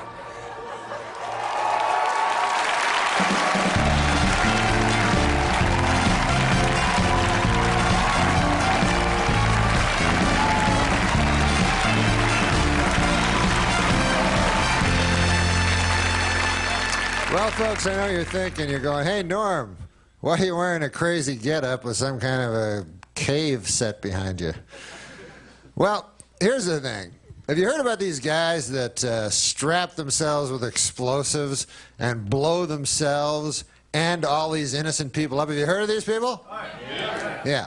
Well, you'd think these guys would never get into heaven, right? Wrong. not only do they go to heaven, but when they get there, they get to have sex with 72 virgins. It's ridiculous. But anyways, I was wondering how they come up with the number 72, because, you know, I know it's a nice round number, but it seems... It's a number that seems a little arbitrary to me, you know, so I wanted to get to the bottom of this. So I did some research on the computer there. I hit the, you know, the www. Why do these guys get 72 virgins when they get to heaven? You know, that seems a little arbitrary to me. .org. So I found the answer. I'm going to share it with you. But instead of just telling you, I thought it would be better to dramatize it in the following playlet. Check us out.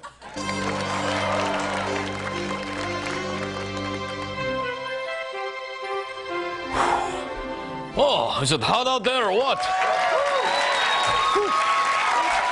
All right. Okay. All right. Where is he? Let the planning begin. Yes. Hey, fellas, what's up? Oh, there he is, our hero, well rested and ready to start his mission. Yes, I am set to go. Give me a hug, Okay, Akbar. Okay, well, let's go over the plan to make sure we got it all straight, okay? All right. At rush hour, you run to the corner of Camel and Oasis. You start screaming something crazy at the top of your lungs. And then you push this button. Okay, pretty simple. Any questions? No questions at all. Just a few. I was just wondering, there's so much explosives and dynamite. Won't people notice me putting them around the corner? Also, how far can I be from Camel and Oasis before I can safely press this button?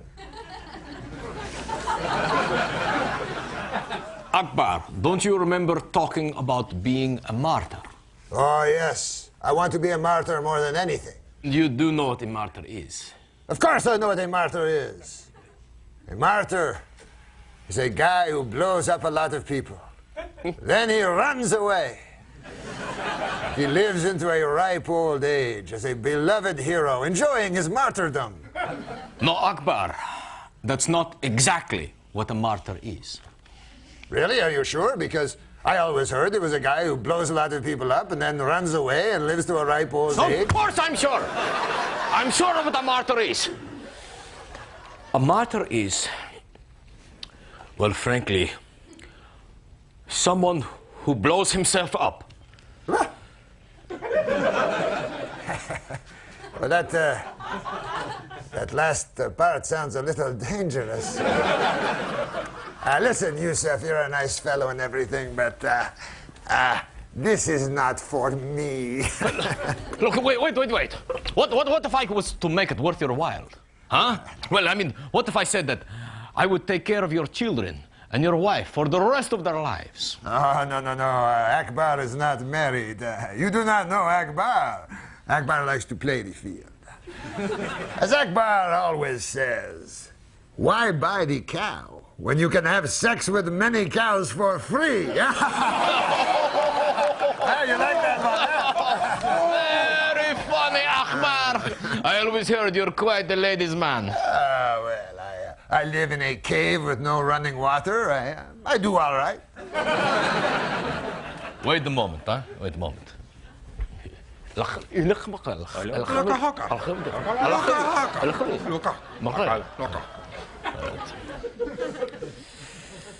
What if I could hook you up in heaven? In heaven? Yes. Imagine this. Upon completion of your mission, you will be greeted in heaven by 25 hot ladies. 25. 25 hot ladies?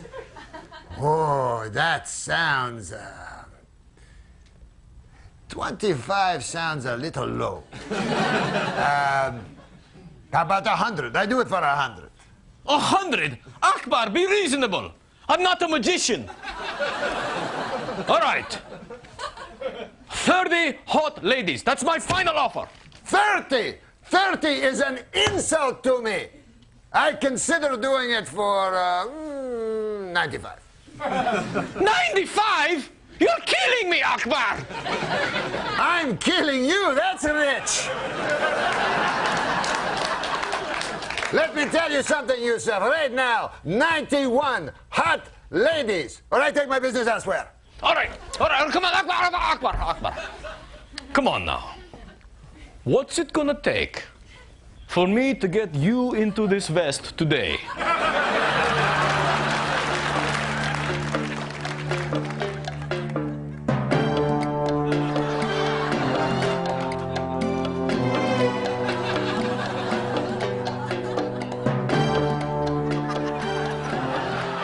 All right, Akbar, 72 it is.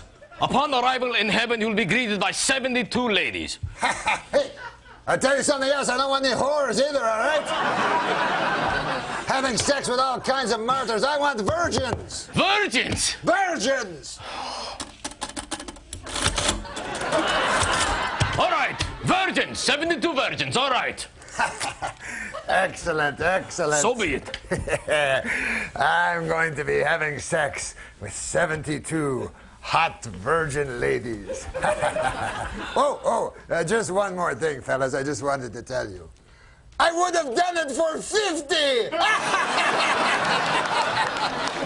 See you later, suckers!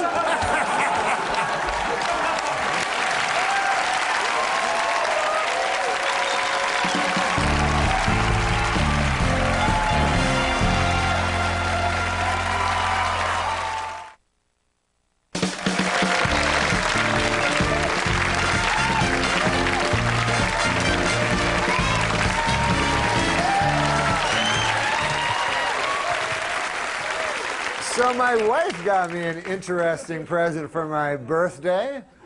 Let's take a look at what she got me for my birthday. Hey, there's the birthday boy. How about some wine? This is really sweet of you, honey, but geez, you didn't have to go to anything special here. Oh, no, mister, I'm just getting started. I got you that present you've been wanting. You got me the green shirt? Oh, the other thing you've been wanting. Listen, we've been married almost 2 years, and I know things can get a little predictable in the bedroom, but I've given it a lot of thought, and I decided to give you that thing you always wanted. I don't know what you're talking about, Christine. A threesome. A threesome? Oh, my God. That's the greatest gift ever. I can't believe you. I mean, why would you think I'd want a threesome? You have been dropping a lot of hints. I mean, you mutter threesome over and over in your sleep. You named your boat Threesome. So for your birthday, I really wanted to get you one. Oh, wow. Christine, you're the greatest wife in the world. Oh, honey, why don't you see who that is? Huh. Yeah, okay, sure. Oh, hi, Gwen. Hi, Norm.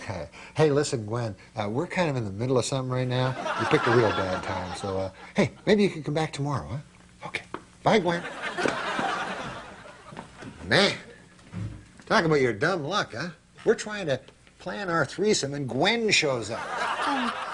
Gwen was here for the threesome. Gwen? Well, she would be a terrible choice. She is an awfully good friend. It could get awkward.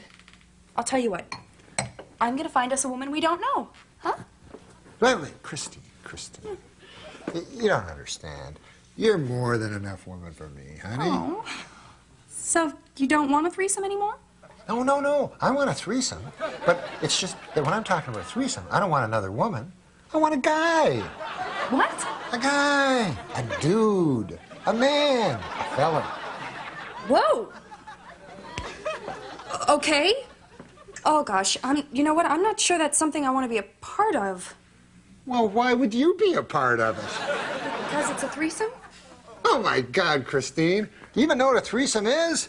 A threesome is me and 2 other guys.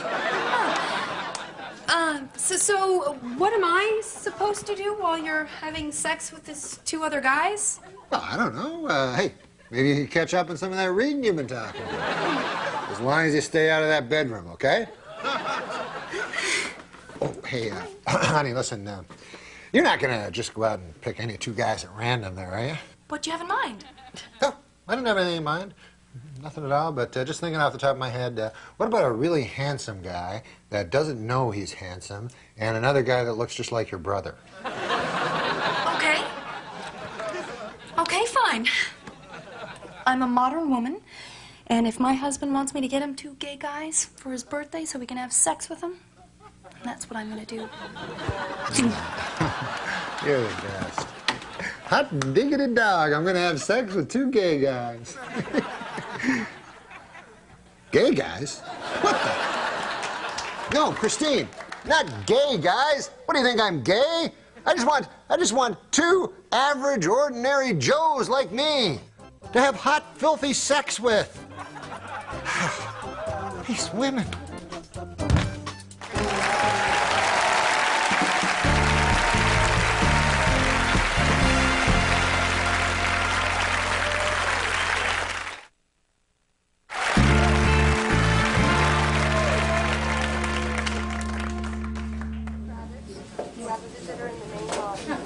Mrs. Burleson, I'm Dr. Fredericks, head of the burn unit. I understand you're the woman who set her husband on fire while he slept? Yes, but you have no idea the abuse I put up with day after day, year after year. I had no choice. He was a monster. Well, I'm a doctor, not a judge.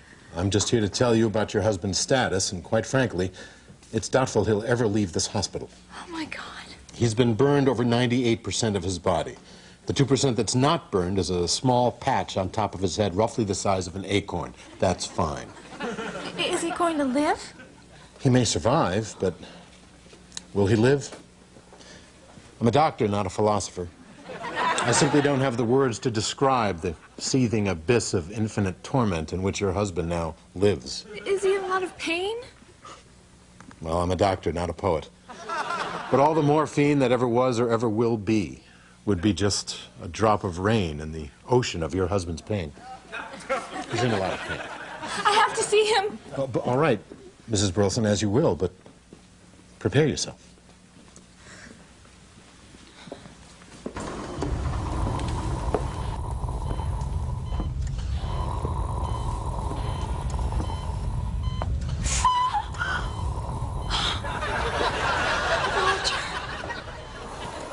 Roger.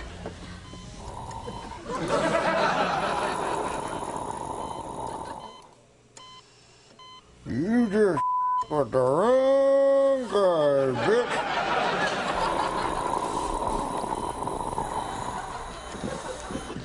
You just put the wrong guy. What's the matter, whore? Can't cut your tongue?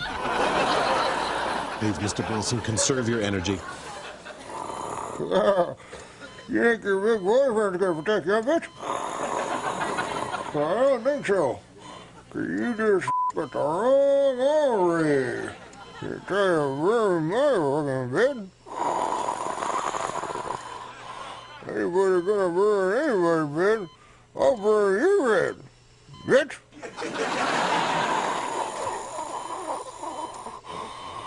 You better just watch your back, woman.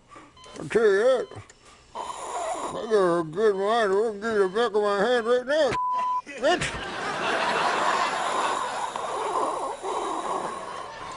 You better watch yourself, woman, 'cause your ass is grass, whore. Goodbye, Roger. Where you go, bitch? She'll be back. She'll be back. She'll be back. She just was the wrong guy.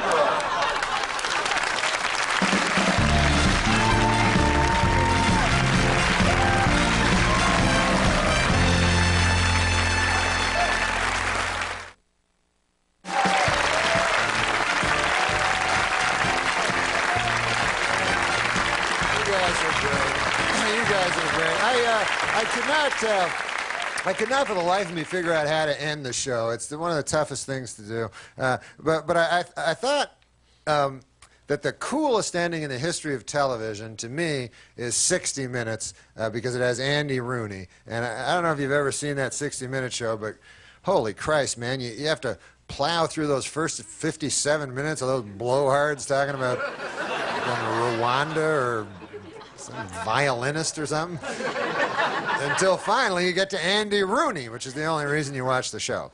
So anyways, I tried to get Andy Rooney to do the show, but Mr. Rooney would not do it. We couldn't get Andy Rooney. But we got the next best thing. Me in heavy prosthetic makeup. So check this out. Here's some Andy Rooney for you. It seems everyone is doing drugs nowadays. I suppose one of the worst drugs is heroin, or as they call it in the street, junk. I don't know why they call heroin junk. I mean, it's not because it's cheap or something you'd want to throw away. But when you think about it, we all do drugs in one form or another. For instance, I like to drink coffee. I know it's bad for me, but I enjoy it. Sometimes I'll have 5 or 6 cups a day. And coffee contains a drug called caffeine. So, I guess you could say that I'm a drug addict, because every day I do a drug called caffeine. And also peyote. Some people do drugs without even knowing they're doing drugs.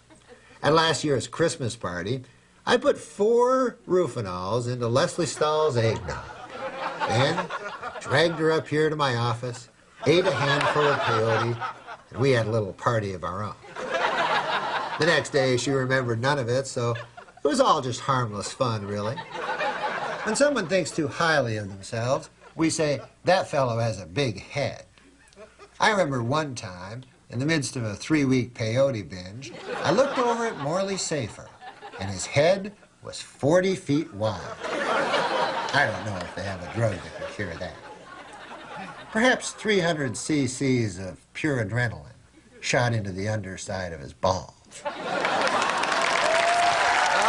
folks, that's the show. I want to thank you for coming. Very kind of you. I want to thank my good friend Rob Schneider for doing it.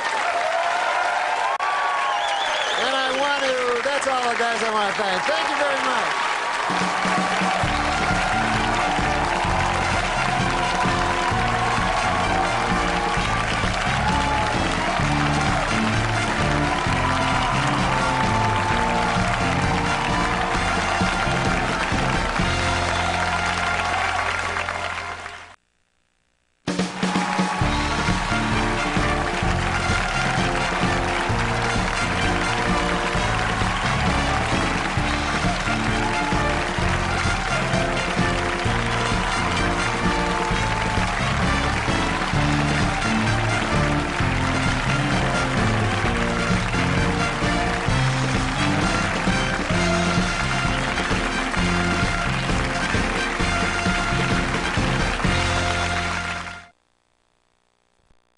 From Norm MacDonald. Okay. Love Norm MacDonald. Yeah. You know what I mean? Great actor, comedian. Yeah, everything. Yeah. What we got? This is Norm MacDonald talking about space.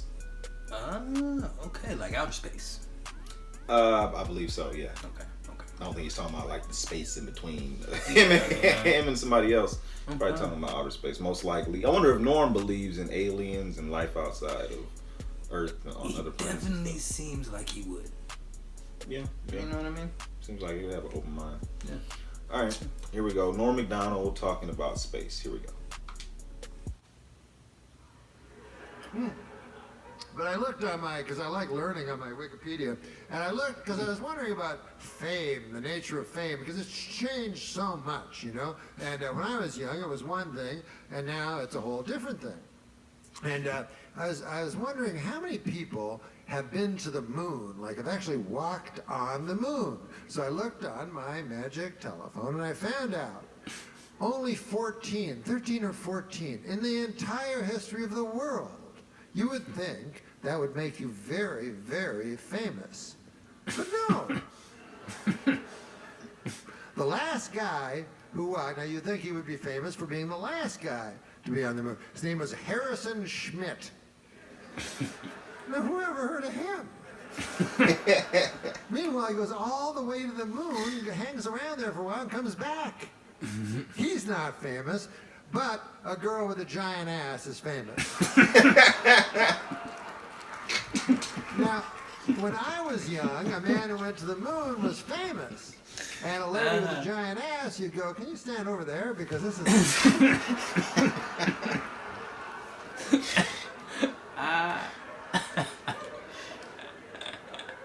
Harrison Schmitt. So how many people that went to the moon do we even know? There was, we know the first ones. There was Neil Armstrong, Buzz Aldrin. They went Apollo 11, Neil Armstrong, Buzz Aldrin. And even the third is hard to remember. His name was Michael Collins. And Michael Collins, in one of the just most unfair jokes, I don't know what it was, he got to go all the way to the moon, but not go on the moon.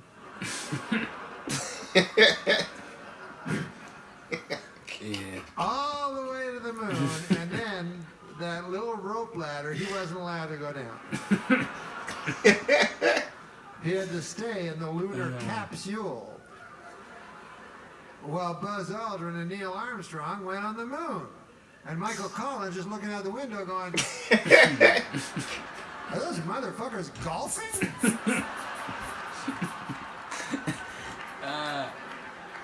God, they're golfing. Wait a minute, they got a dune buggy now. I was only allowed to drink so much, and they brought dune buggies. This is... I have to keep up a good face, I guess.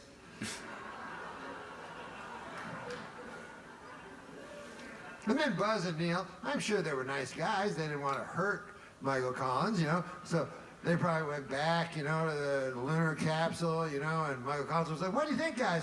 What was the moon like? What was it like? And they were like, ah. It's all right if you like that kind of thing, I guess. I prefer the lunar capsule myself. I can't speak for Buzz, but I really do like the lunar capsule.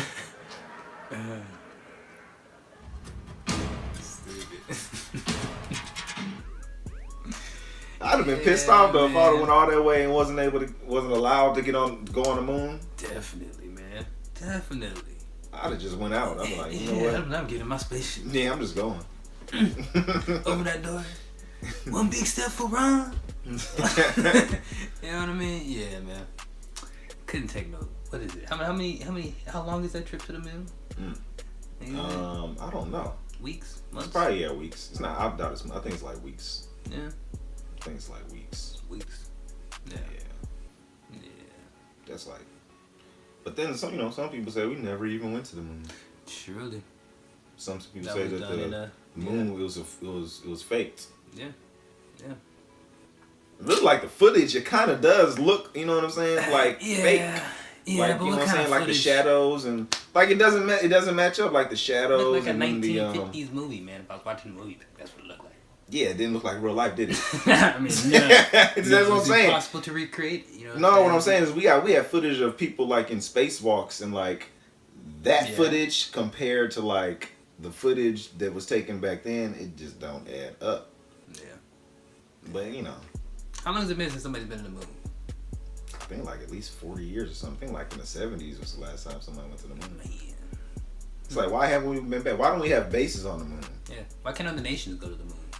Yeah, for real. You know what I mean? We should have hotels on the moon. That should be like a tourist site. You should have hotels on the moon. You could just fly to the moon. You know what I'm saying? For a weekend. Man. For a weekend. A resort. Yeah. Yeah. Let me get faster what you call it? Yeah. Faster ships. Yeah, ships that can get you there in hours. Yeah. Safely. Yeah, we probably already have bases on the moon. That'd be like $1 million trip. You know what I'm saying? Oh, it can't be $1 million. That's too much. Yeah, it wouldn't be for anybody like us. $1 million, yeah, you probably only get like 10 people to go a year. you ain't about to have a whole bunch of people. You don't even need a hotel. You just have a couple of houses. Oh man, yeah. But I go. You make it, just a regular flight. I go. Shit. Now the Radio and Television Correspondents Association dinner. The annual event took place last night at the Washington Hilton Hotel here in the nation's capital. Speakers include President Clinton, CBS News anchor Dan Rather, and comedian Norm MacDonald. Terry. Continuing with this Saturday Night Live theme, our next speaker is currently in his 4th season on that show. He doesn't do an impression of the president, but he does a great impression of Bob Dole, Andy Rooney, and Charles Kuralt. Recently, he ranked number 2 on Rolling Stone's list of the 101 best things about watching television. And once a week, he gets a taste of our jobs when he anchors that program's Weekend Update.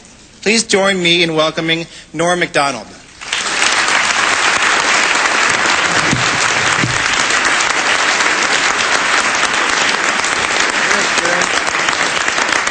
All right.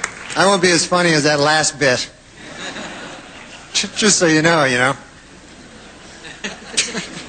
Well, good evening, Mr. President, Mrs. First Lady, and the distinguished members of the Radio and Television Correspondents' Dinner. When I accepted the honor of performing here tonight, one thought crossed my mind, and that was, please, God, don't let me bomb in front of the President.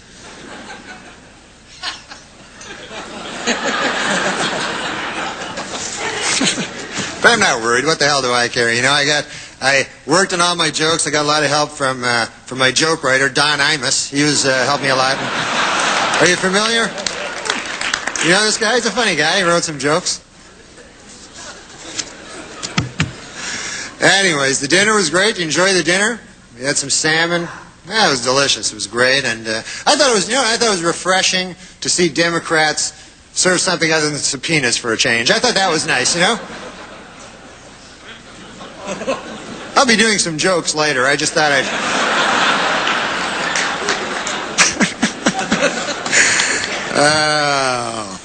But it is rather daunting to me. I'm just a guy, What the hell am I? And here I am, I look out, I see President Bill Clinton, I see Secretary of State Madeleine Albright, media mogul Rupert Murdoch, broadcast legend Larry King, pornographer Larry Flint, Dick Morris. The list is starting to drop off a little, folks, but still, you get the idea. It's daunting. And, of course, it was very inspiring to see President Clinton up here on crutches making a speech. I thought that was just amazing, it's been difficult for the president. He can't jog now, and he needs help getting around, and he still occasionally suffers great pain, On the upside, you got your medical marijuana, so that's,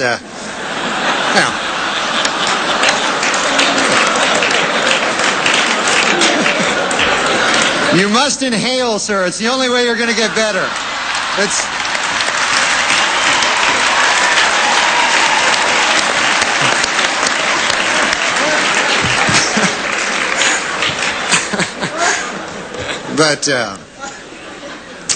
it's odd. I think this is the first time that I can remember that we've had a president that has hobbled, and it's tough on everybody. The Secret Service is not easy on the Secret Service. They have had to learn, how to do this, and they've been specially trained on how to lift and carry President Clinton by top experts who've been doing this for a long time. Boris Yeltsin's Secret Service agents. They've stepped in to help,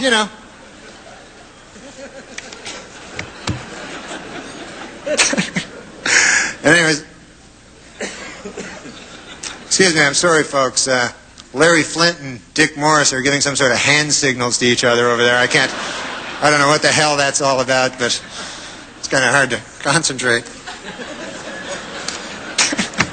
Larry Flint is here tonight.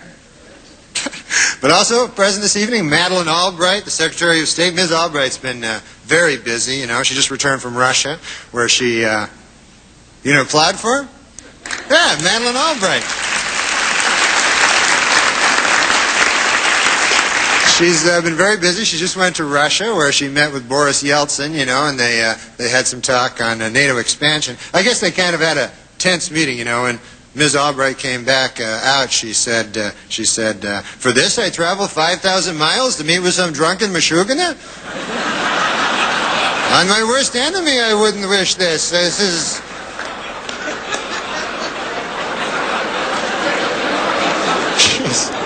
She's changed, you know? That's what I find. She's...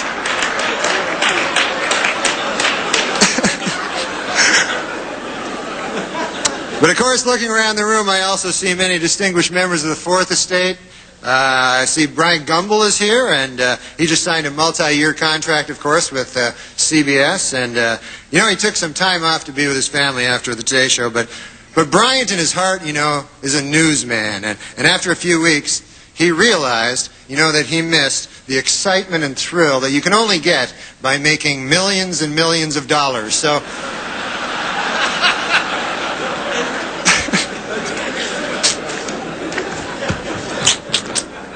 And Dan Rather, of course, is here. He's a broadcast legend. I love Dan Rather. You know, I talked to him backstage, and it was a real thrill for me, you know. And he was so excited to be here, you know. I was backstage with him. I've never seen him so excited. At one moment, I remember he broke into a huge frozen smile.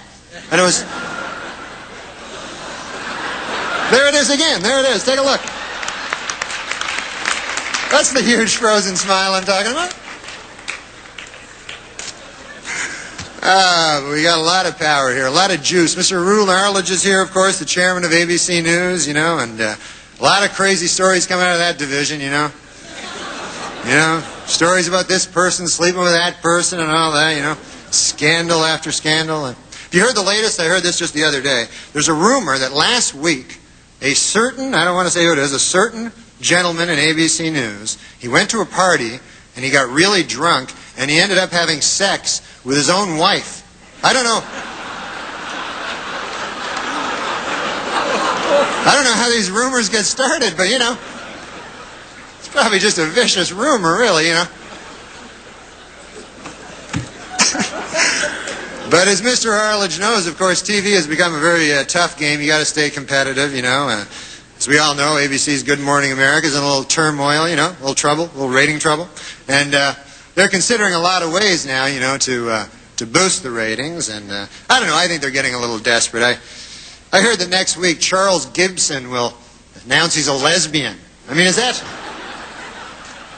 going to help anything? Nobody wants to hear that. Martha Stewart is here, and she wanted me to tell you, don't let the busboys clear your table off tonight, because a little later Martha will come up here, and she's going to show us how to take those old discarded fish bones and make a beautiful birdhouse. So...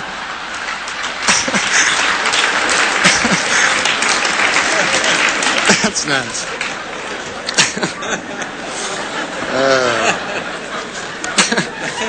I'm very nervous. I don't know why. Before I sip this coffee, actually, sir, how much is it? How much would a cup of coffee cost in a place like this?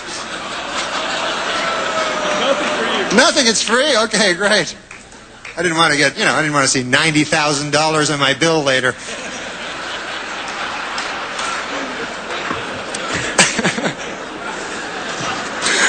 I'm sorry. And of course, there are some important Washington figures who couldn't be here tonight. Vice President Al Gore is not here. Unfortunately, he broke down and they had to leave him in the shop overnight. But they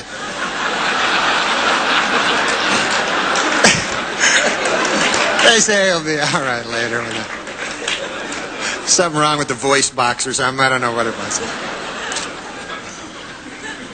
House Speaker Newt Gingrich is not here. A little while back, of course, everybody knows that Newt pushed through a lot of budget cuts in the arts, particularly in PBS, and the effects are being felt now. I can see it, even as a layman, just watching. The other day I watched that show, the Frugal Gourmet.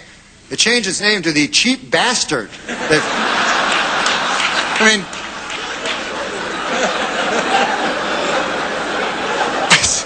It's crazy. And Senator Ted Kennedy couldn't be here. There's a lot of jokes about Ted Kennedy, but I recently watched an interview. It was very touching. Ted was talking about, or Mr. Kennedy. What the hell am I calling him Ted for? Senator Kennedy was talking about how he proposed to his lovely wife Vicki Reggie, and it was very touching. It was a different side of Ted Kennedy that you don't see. He was very old-fashioned or romantic. When he made the proposal, it was very nice. He got up on one knee And he, it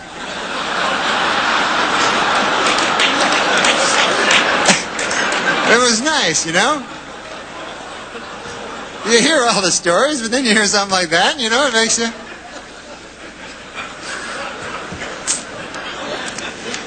I'm starting to relax now, you know? I think I'm relaxing a little.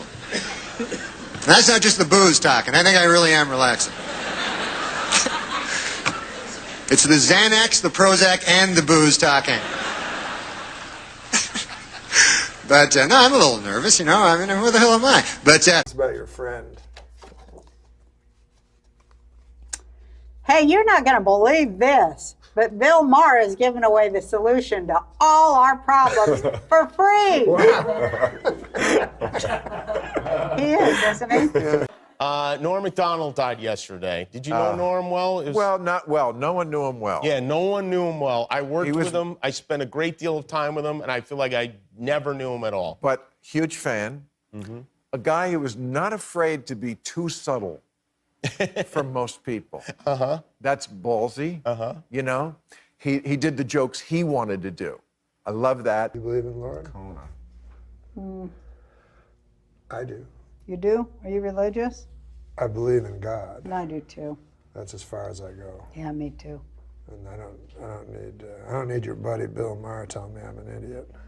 I don't like when atheists say all that shit. It pisses me off too. I'm glad you said that. They don't know shit either. I want you to shut your fucking mouth. Yeah. Who asked you? I've never got the answer to the one question, which is why? Why Connecticut children? Why? Why a bomber in Boston? If there is a God, he's omnipotent. Yes. If he's omnipotent, he could prevent it. Yes. Why didn't he prevent it? I don't know, man, but you got to don't stop get it. hanging out in that hot tub with Bill Maher all the time and get some. It sounds like you got a God-shaped hole in your heart. What the hell are you talking about? Interesting thing. Some comedians, Larry, I feel, a comedian, what he should be doing is being funny. That should be his goal, to be funny. I feel some comedians, their goal is to be smart. And the funny is like a collateral thing. They want to be seen as smart. Your friend Bill Maher, for instance, you know, he wants to be seen as an intellectual. Dennis Miller. Nobody likes a guy smarter than them. That's the worst guy you can be. A guy smarter than the audience. They're going to hate you, you know? Yeah, it's a very good observation. All right, let's talk a little bit about China because, Paul, you are an expert. This is your book. As you can see, it looks like many of the menus that you get in restaurants. I said it had to look like a Chinese menu. It really does. It must look like exactly like a menu. But I know you know a lot about it, and I don't, but here's what I think. Don't be silly. I heard you speaking Mandarin backstage. Clinton just re-upped the most favored nation status, which some people have said we shouldn't do. They say we should break off relations with China because China, admittedly, has, you know, as bad a human rights record as Don King. I don't know. It's just bad. But China is a very isolationist country. Historically, they built a wall. I don't know if you know that. And if That's we... the Berlin Wall. No. That's a different wall. That's in Egypt. And if we break off with them, I think they'll just say, well, the hell with you, and go on doing what they're doing anyway. I think the only way to bring them into the family of nations, and I know this is what the president says, but not just this president, many others, is to engage with them. Why is that wrong?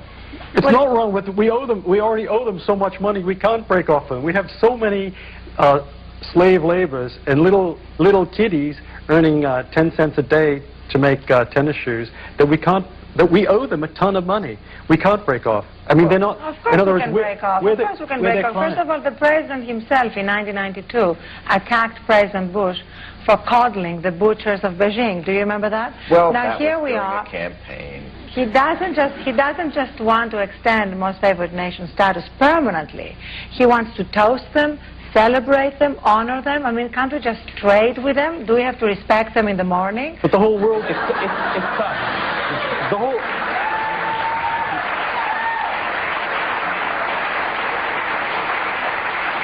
I agree. I don't know why they're the most favored nation, but we do owe them a ton of money. The fact is that they make stuff for the whole world. Every Christmas decoration in the whole world is made in China.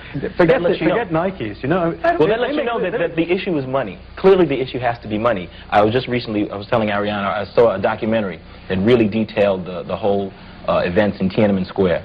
I mean, and this was some really deep stuff. And if anyone saw that, you know, they would say, well, this is wrong. How can we support any regime or any government that supports this? It was like 2 weeks of Kent State, you know, day and night. But when it's not like, clearly the issue is money. You approved of Tiananmen Square, so did Al Haig. Everyone's saying that doesn't make it right. No, it's not right. No, it's not right. I think it's despicable. I think it's an abomination. I think it's an abomination. I don't think we should give them most favored nation. I agree with you. But why not? Because if we break off, other people will trade with them, and they won't change. Everyone trades with them. Isn't it hubris to think that we can change China any more than China could change us by making campaign contributions? Do you know what's the percentage? Well, we're bending. It's not just that we're not doing anything. We're bending over. The whole world is bending over for them and saying, "Do it to me." It's not. On that note, Norm, stop. But it's a fact. It is a fact. It is a fact. Because Clinton has a single-faceted policy, which is just trade, nothing else. But also, do you know what percentage of our exports goes to China? Just 2%. So this is a big myth that somehow exports. Yes, the only 2%. That's not much. And on top of it, please explain to me why we don't give most favored nation status to Cuba, Vietnam, Cambodia, Laos, but we give it to China. It doesn't make any sense. Because they got money. Cuba, it's bucks. Just like what about Saudi Arabia? They have human rights violations there, but they have oil. We don't even hear a peep out of that. Well, that's where it's uneven. The policy is clearly uneven. And, right. I mean, you'd think that someone should come out and say this is what it is. But what I find amusing is that no one knows. If people approve and say, Tiananmen Square, that's all right. But they don't know how many people got killed. They say, it's all right, might have killed a few. But no one, even Kissinger, brain that he is, doesn't know how many people got killed, but saying, it's okay. Lee Kuan Yew of Singapore, they said, it's okay, he had to disperse the students. No one knows how many got killed. Well, how many, Mr. Expert? Well, I don't know. That's the whole point. If I knew. I'll tell you why nobody knows, because people forget a very important thing. The Chinese are a lot smarter than us. So it's hard to criticize, but some things we excel at that they don't. One thing they excel at. I've never seen a Chinese guy in a porno. You know what I mean? I gotta take a break. We'll be right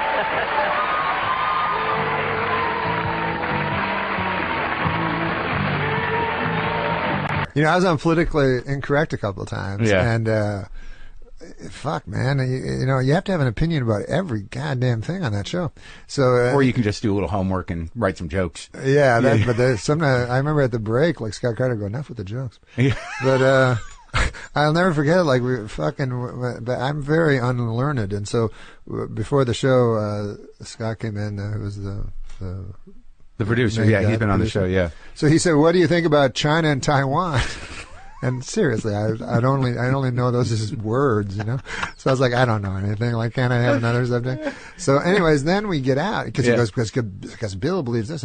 Anyways, when we get out, we're introducing the guy beside me, the smart guy, right? Mm-hmm. He wrote a book on China and Taiwan. Right. So fucking Bill Maher, he starts with me. He goes like, what was it, China and Taiwan?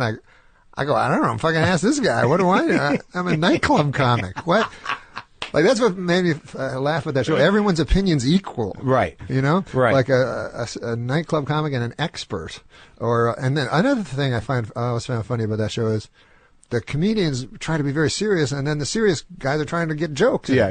So it's like... it's not always our shining moment. I do like Bill, though. No, Bill's great at what he does. Yeah. Like he started out a straight up joke dude, and he knows his shit. And it's pretty amazing. You know what's funny about him? I don't know if I should say this or not, but he's probably aware of it. When he does his monologue, have you noticed when he does his monologue, he does Johnny Carson? No, no, definitely. He definitely models himself. I think that's been his style for a long time. He definitely takes the posture. But I find it very funny because he's got the posture and the timing and everything, and he's like, and then she came in his face, but it's like crazy words come out. Carson would have loved to have done that. Yeah, he probably would have. I would have got a from listening to Johnny Carson because I haven't heard the guy in so long. And I love Johnny Carson. You love me Johnny too, Carson. sure. And so on that tape, they kept saying Johnny Carson on the 911 tape, and I thought it'd be him going like, you know, I feel there's a yak on my chest, you know, or something like that.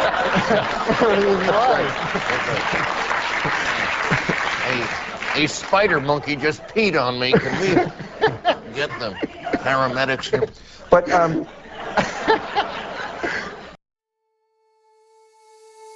Call me to say goodnight, kiss me once or twice, I'll never let go of you. Fold me into your arms, stay with me till Let's talk about the military a little, because an important ruling came down last week from federal judge Shira Scheindlin, who said that they could now buy at the PX on the base dirty magazine, if you will.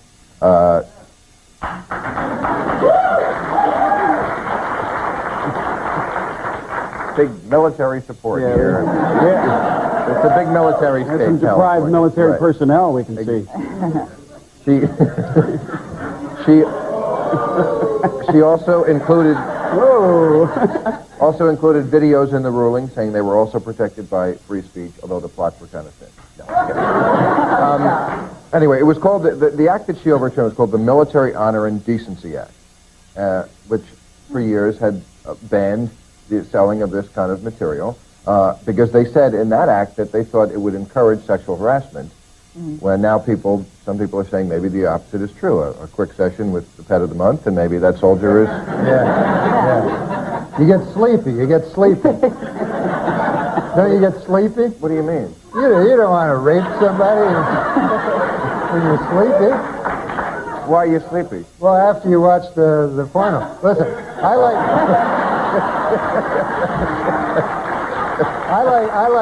Norm, you have a strange metabolism. Maybe it's those B12 shots you got. Right. No, You're in high school. I like porno as much as the next guy, you know? And I probably like it... I probably like it 100 times as much as the next guy. But although, you know, I have been watching... this is amazing, because porno is my favorite kind of movie to watch. And yet... I've seen some pornos lately that my buddies have shown me. Have you seen these ones with all male casts? Gay pornos, they're called. These things are horrible. And there's thousands of them. They make thousands of them. They have not made one good one. And I'll tell you what the problem with it is. Quite seriously. Yes, sir. Quite seriously, the problem with these gay pornos and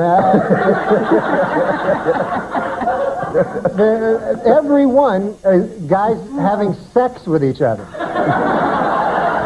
Who the hell wants to see that? You know? Maybe you're shopping in the wrong section of the store. This is not for me. I wonder if they can't have those in the military base then. But these, don't ask, don't tell, don't watch. Right. That's an interesting question. I don't know if this ruling includes gay material on the base. Do you know? Well, you know, it's really ironic at a time when they're trying to sensitize the soldiers. They're sending them to training on how to treat women with respect, and now they're stocking the PXs with porno magazines. It doesn't make sense. I mean, it's a mixed message, wouldn't you say? Why? Well, because these magazines degrade women. They do. And I'll say one thing. Why don't you just stand up for this segment? You know, like this is a little warning for people. Playgirl magazine has not got any girls in it.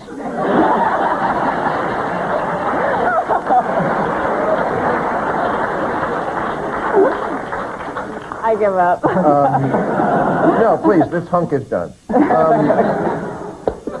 But I don't see what you say. But they don't all degrade. You don't think Playboy well, degrades I don't look women, at do them. you? Obviously, I don't look at Well, them. then how can you speak I've with read authority about if you it, don't and look I have a general idea of what's going on. Have you ever seen? Yes, I have, but I don't. I don't go out of my way to look for them. No, I don't. Well, Norm has some material in yes, his, I'll ask dressing Norm room. next time. I'll call him and he's got see what thousands he of thinks. videos. But they're all male. You might enjoy that. No. I also loved that I found out that he died after he died. Because to me, show business, we're here for you. You're not here for us. Now, I'm not judging anybody, but there are people who, you know, whatever they're going through, they share it with the audience. Sometimes the audience loves that. I've never been in that camp. I'm not here to burden you. I'm here to lighten your burden. So the fact that Norm, I didn't know about this, nobody knew about this. Good one, Norm. Police in New York investigating the deranged homeless man who attacked a girl with a hypodermic needle have made a shocking discovery. He's Mickey Rourke.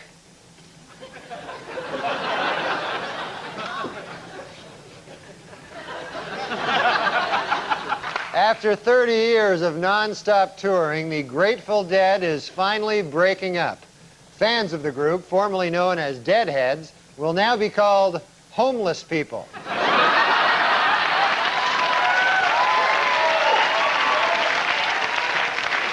Last week, a hungry homeless man in a stolen truck led Pennsylvania and New Jersey police on a 100-mile chase before surrendering when he was promised 2 egg sandwiches. When are we going to stop negotiating with terrorists? It's just ridiculous. In a special ceremony sponsored by Publishers Clearinghouse, 16-year-old Amber Kombangan has been awarded $10,000 for her tireless work to feed the homeless. Although the young girl said that she would trade it all in a second, if only she could get a shiny new Lexus instead. Kansas City, two people. Oh, drats.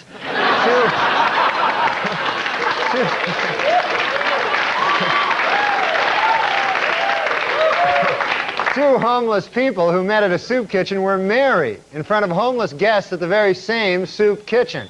For those who want to give the couple a wedding gift, they are registered at Kansas City's District 5 recycling pen.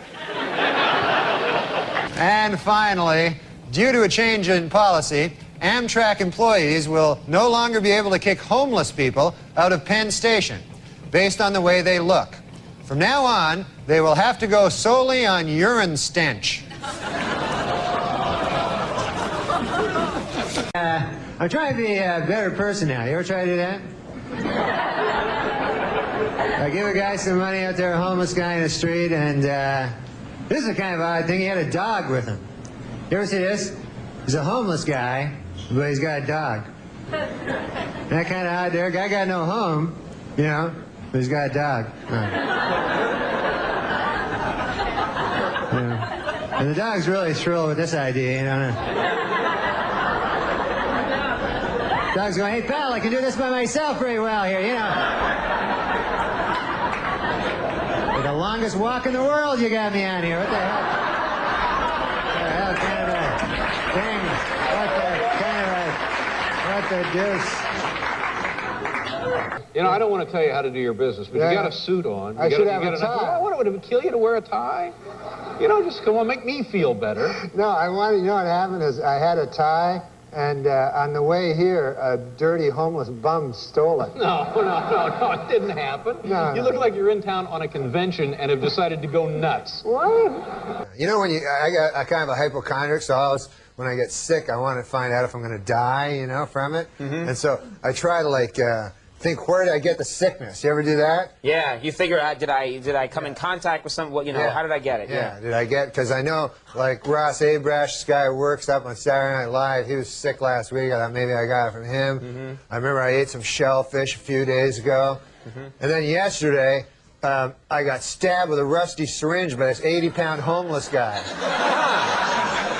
Probably Ross Abrash. Yeah. If I'm guessing right. Yeah, as I say, it was Ross Abrash. Yeah. Well, what else is going on? You went back? Did you get in the holiday spirit? Are you a kind of guy that gets, you know, I try to do something nice, you know? You ever try to do something nice? No. Oh. It's not my style, Norm. But it was Christmas in New York, you know, and I was alone. So anyways, there was a diner that I always go to near my house. Mm-hmm. It's a really nice diner. And so I went there, and there was this homeless bum there, you know? Just say a homeless guy. It's not politically correct to say bum. But I can't you say homeless bum. No, I thought they didn't like to be called bums. Yeah, right. A homeless guy, yeah. Okay. Well, anyway, so, okay. There was a... I'm not going to let you get to this story. I'm just going to keep giving you a hard time about bums. You meet a bum, a hobo, a tramp. A tramp, yeah. He had a little stick with a thing on it. He was from the 1930s. Yeah, okay. And so he says to me, he says, can I get some money off you? And I don't like giving the homeless bums money. I'll tell you why. Because I figure they'll do the crack. Right? They'll do the crack. Yeah, okay. my mom says never give a homeless bums money because they'll go do the crack. So I said, okay. I said, I don't want to give this guy money. He'll go do the crack. I said, why don't I just bring you in the diner, you know, and I'll get you a meal. I'll buy you a meal. It's Christmas, you know, it'll be nice. So the guy goes, okay. So we go in the diner and we order, you know, the meal. And this guy just keeps ordering food, you know, like he's really hungry. Yeah. And so he orders and orders and orders, and I'm like, well, you know, you got to be nice, got to the, you know, thing. Sure. And so I order like a soup or something, and then all of a sudden, like, this unbearable stench comes off the guy, huge stench. Really? It smelled like That's okay. Anyway, so I don't know what the smell was, but it was like, it was like human waste or something, you know? And it seemed to be coming from the guy's, like, trousers. Norm, I said that's okay. Okay. I was like, the stench is enough. We all can do the rest in our heads. Yeah, so this stench fills the diner, right? So I have to go to this diner, right? So everybody's looking at me like, what the hell did you bring a homeless bum in the diner for? With his stench, you know? So I'm like, I'm trying to eat my soup. I can't even eat it. And I'm wishing I'd bought this guy crack. I wish I'd got, you know what I mean? I wish I'd gone found some crack and bought it for the guy. So, anyways, and everybody hates me. The guy that, you know, I go there every day. And so then the end of the meal comes. This guy's ordered everything, and I'm looking at my wallet. I only have like 28 bucks. It was like 31 bucks. All I had was a soup. And so now basically we're two homeless bums, you know? And neither of us. So I go, look, buddy, and he's been jabbering about Rockefeller. He was at Rockefeller's funeral. I didn't know what he was talking about. And I go, look, buddy, you got to come up with something here, you know? Kick in something. You want him to? Yeah, that's only fair. He ate almost everything. I had a soup. He was having a hamburger. So the guy goes in his pocket, and then I didn't want him to. Who God knows what he has in his pocket, right? But he had some coins, and they were all gross, and they were like, some of them were black. Anyway, that's my Christmas story.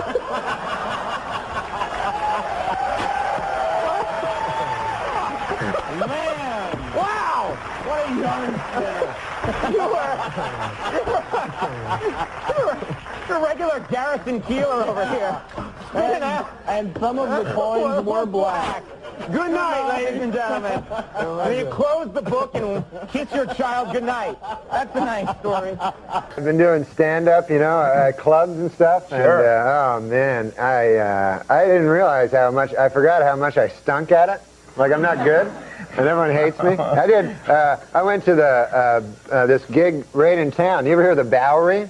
Yeah, yeah. You know that place, right? Sure, yeah. I've heard of it. Yeah, it's Skid Row. Mm-hmm. And so there's all these homeless bums on the street and everything like that. Yeah. And you have to go through it. So I went to this club, and I bombed. They hated my guts, so I was all mad. You know, I get mad when I don't do good. And then, so I went out of the thing, you know, I walked out. You walk like that, really? You've got that problem, I remember. So I walk out of the club. So I get out, and this homeless guy, you know, this bum, he starts walking beside me, bugging me, you know, hey. You're not supposed to call them bums anymore, no. Yeah, but anyway. Hobo, you know? A tramp. A tramp. A tramp, yeah. Okay, riding the rails. Yeah, right. Just a layabout, and he's like coming up to me, and he's like bugging me. I want money. They always want money, you know? Yeah. They never have money, you know? So, that's the problem with them hobos, yeah. So they're like, hey, give me some money, give me some money. And, you know, sometimes they'll walk with you. So I said, look, man, I said, I'm going to give you some money if you just go away. I'm mad at him, you know? I was mad. I go, here, and so I pull in my pocket, and I just give him a bunch of money, like change, you know? Yeah. Give it to him. I go, go on, get out of here, you dirty bum, you know? So he goes away. So then I go to get the subway, you know? And I look at my pocket. I've given the guy, I don't have my token, my subway token. Oh, you gave it away accidentally. And I don't have a wallet or anything, so I was thinking I was going to try to jump the thing, but I thought then, you know, I get in trouble for that. So I said, I got to find that bum. The homeless bum, you know? So I have to go back, and I'm walking back the street, and there's all homeless bums. They're all lying there on the street. Yeah. And I don't know which one is which. I can't remember. So I'm like lifting up guys' hats and stuff, you know, and looking under newspapers. So finally I find this character. I go, hey, you. I go, give me some of that money back, you know? And he's like, no, go away. He's turned mean, you know, because I was mean to him earlier. He goes, go on, get out. This is like a biblical tale. Yeah, okay.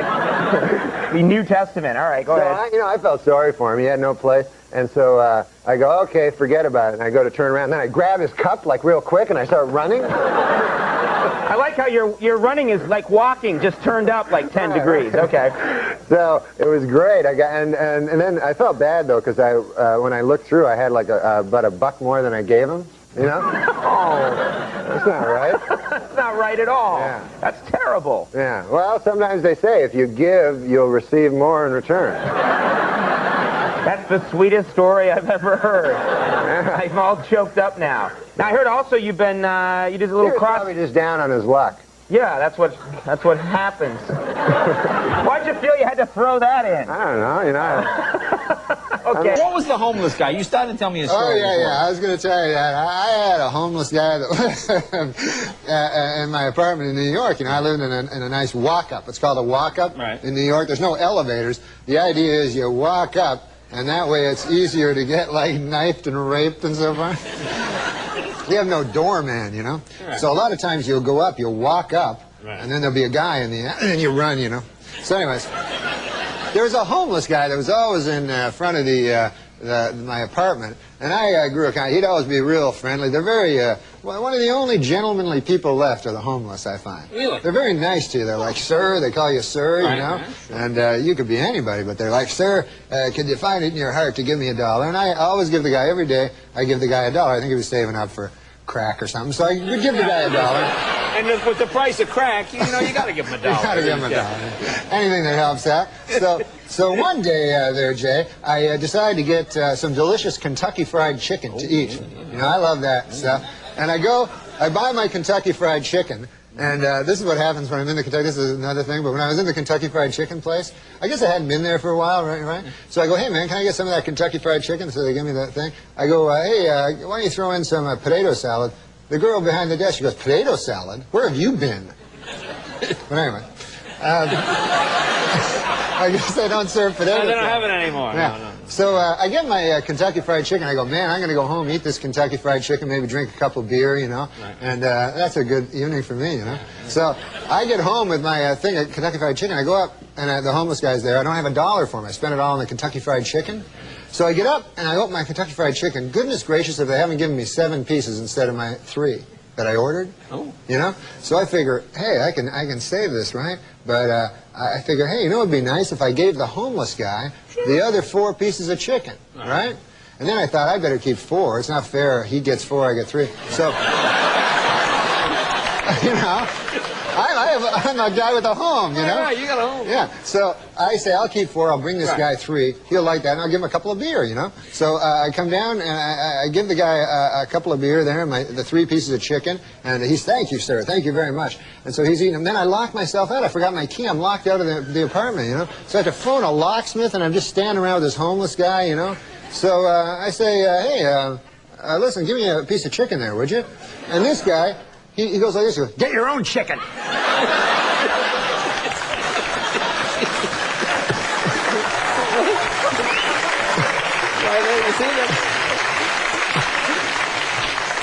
It just goes to show you can't do anything for a homeless guy. Yeah, homeless guy, yeah. You see, there he was saving up for the crack. And there was if you want to hear a story. I love me a Norm story. One time we were in the office doing update stuff, and there'd been a news item about there was going to be a newspaper for the homeless, you know, and so we were thinking about doing some of that. So we started improvising. It was more of a scene, it's not something we could do on the segment, but it was like a tough kind of Perry White kind of editor going like, you, Miller, I want 500 words on going to the bathroom in your pants. You, Immel, give me something, give me a human interest thing on urine stain matter. You know, that kind of thing. Yeah. And like a lot of like photos, maybe some, you know, a little human side, you know, what are, you know, pets, that kind of thing. And so nothing came of it, and I sort of forgot we had the conversation. And then the first meeting we have after the summer, Norm comes in and goes, hey, Downey, remember that, that thing we were talking about there with the, remember that thing with the newspaper for the homeless, that thing, the homeless newspaper? And I go, yeah. He goes, yeah, well, I was out in L.A. and I was asked to do this benefit, for the coalition to feed the homeless, and, and I'm going, no. And he goes, yeah, I did that bit, They hated it. Hated it. All right, you tell me now. That's the Andy Kaufman part of the joke, or is he actually surprised that they hated it? That's what I can't quite figure with look. I know. If we look at each other like that, how could we ever turn down a homeless person's request for something? I think you could. I could. You could, huh? Yes. I don't think it's helping these You people never sometimes. walked past a homeless person and they're begging you as a fellow human being for something, and you ignore them, and you maybe feel some evil bile come up? No, sometimes I think if I give this person money, I'm kind of agreeing that you can't get out of this situation. What are the things you'd like to change? Change in the world? Yourself. Oh, in myself? I'd like to give more money to homeless people. I walk past too many of them. I give money to them. I try as much as I can, but every time I walk past them, I go, why didn't I give money to that guy? Now, you're sort of a technical master of jokes. I love jokes, and I love to disassemble and assemble them, yes. Right. And now also with sitcoms, you're able to solve that haiku also.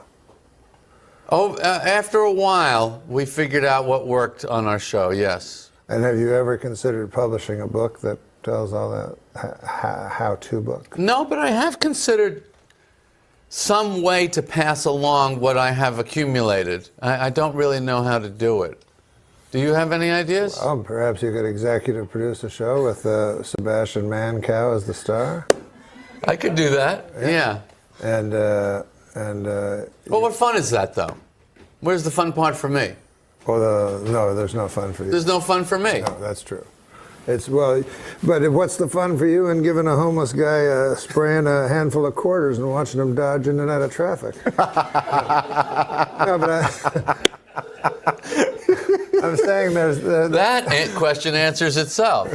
Hey, homeless guys. I'll tell you what. I'll give you $1 each if you go into this building here and run around yelling and screaming. That's very nice, but I think what you probably need are like some psycho, out-of-control homeless guys. Yeah, we're more the broken, spiritless, I've lost the will to live type homeless guys. How about for $2? Everyone that meets you does an impression of you. What? You're one of those guys that you make such an impression on people that everyone that meets you does a Norm MacDonald. It's amazing how, like, some of your friends, like, seriously, like those guys who came out of Saturday Night Live, like Sandler, you, Chris Rock. There's a lot of guys who sort of all of a sudden are like real big players. Yeah, Norm got his own TV show. Norm's doing well. What? What? Do you hang out with Norm, or is it impossible? It's pretty impossible because he's crazy. He is. In L.A., I call him and he goes, I go, what happened last week? I called you to go. You called me? And I go, yeah. On my phone? I go, yeah. And he goes, oh, yeah, I got that. I go, you didn't call me back? No. And he's serious. Yeah, he's crazy. And yeah, I know. Like, I have him on the show. I love him, though. He's the funniest guy around. I think you need to be kind of crazy to be really funny. He is very funny. Norm's walking into the bar. It was noon when he called me. It was 8:30 at night. And he goes, I know. Where are you going? And I'm like, I'm fucking hammered. I'm going home. He's like, I just got here. And I'm like, I know, you're 8 hours late. Like, well, have a fucking beer. Why are you being weird? I'm like, I'm not. I want to go. I can't walk or see. I call up Norm. I said, Norm, you want to go to Palm Springs with me? It's a 3-day Jim McClain course. Yeah. So I pick him up. He rides out there with his feet out the window all the way, listening to Johnny Cash. Remember that? Yeah. And we get out there. And the next morning, I call him to wake him up to go. He's sound asleep. I got to call him like 3 times and knock on his door. And then he gets up and he goes, I can't find my shoes. He's like being a little kid. I saw you on Conan once, and you did say You said crack whore and midget several times. Yeah. So then I did do a thing, full confession. I did Norm MacDonald as an alarm clock. And it was like, this is what I was, wake up. Hey, wake up there. There's a crack whore and a midget in your bed. So I just thought that was really funny, right? What about the other impressions? Drunk guy comes up to him at the bar and goes, hey, aren't you Norma? And he's gone. He's just suddenly gone. None of this. Norma's back at the bar going, hey, what happened? What happened to that guy? Hey, where'd he go? That's right. Where'd he go? That's pretty good. Well, I can get you down. That's pretty good. Kind of in here somewhere. That's pretty good. Yeah. This character is voiced by Norm MacDonald. Yeah, that's Yaphet. And that he's just a blob. He's a blob. Yeah, and how did you get Norm to do it? I love Norm MacDonald. I asked him, do you want to be a blob? And he said, yeah, sure, I'll be a blob, sure, why not? Yeah, sure, I'll be a blob. That's how it happened. Is that really? Yeah. Are you buddies with Norm? I don't know Norm super well, but I've been a huge fan of his for many years. He's that guy who's, for me, he's high on the list of SNL people. I'll just say, he goes, hey, look, Dan, not everyone's a real pain in the ass like you, and you're screwed. Nobody likes you. Nobody likes you. Nobody can stand you. I can't stand you. You ask around anyone. 3 seconds. And he just insulted him on such levels that was so wrong that I can't repeat. And Lily, when the sketch started, he turned and goes, imagine if you will. I just nailed it. Probably the funniest, smartest person I've ever met. I'll give you a story about Norman. Dirty Work came out, the reviews weren't great. It's become like a cult thing, but especially up here. And the people are very affectionate about that movie, and I think that's a testament to Norm. I got to hang out with Chris Farley for like 2 weeks. And it was his last movie, and he was the funniest human being I ever met in my life. So him and Norm, Adam Sandler came up to do a part, Don Rickles, Chevy Chase. It was like unbelievable. It was great. So the review came out in my hometown paper. The critic said, Artie Lang has all the charm of a date rapist. Oh, my goodness. That's what he said. Okay, my They mother can write that? My mother read that. Oh, my gosh. So Norm, this is how smart Norm is. Within 3 seconds, this was Norm's response when I told him, because he thought I was upset. He goes, hey, man, that's fucking great. I said, what do you mean? He goes, a date rapist has to have way more charm than a regular rapist. Like, to think of something that witty right away. That's the kind of guy he is. You just laugh and...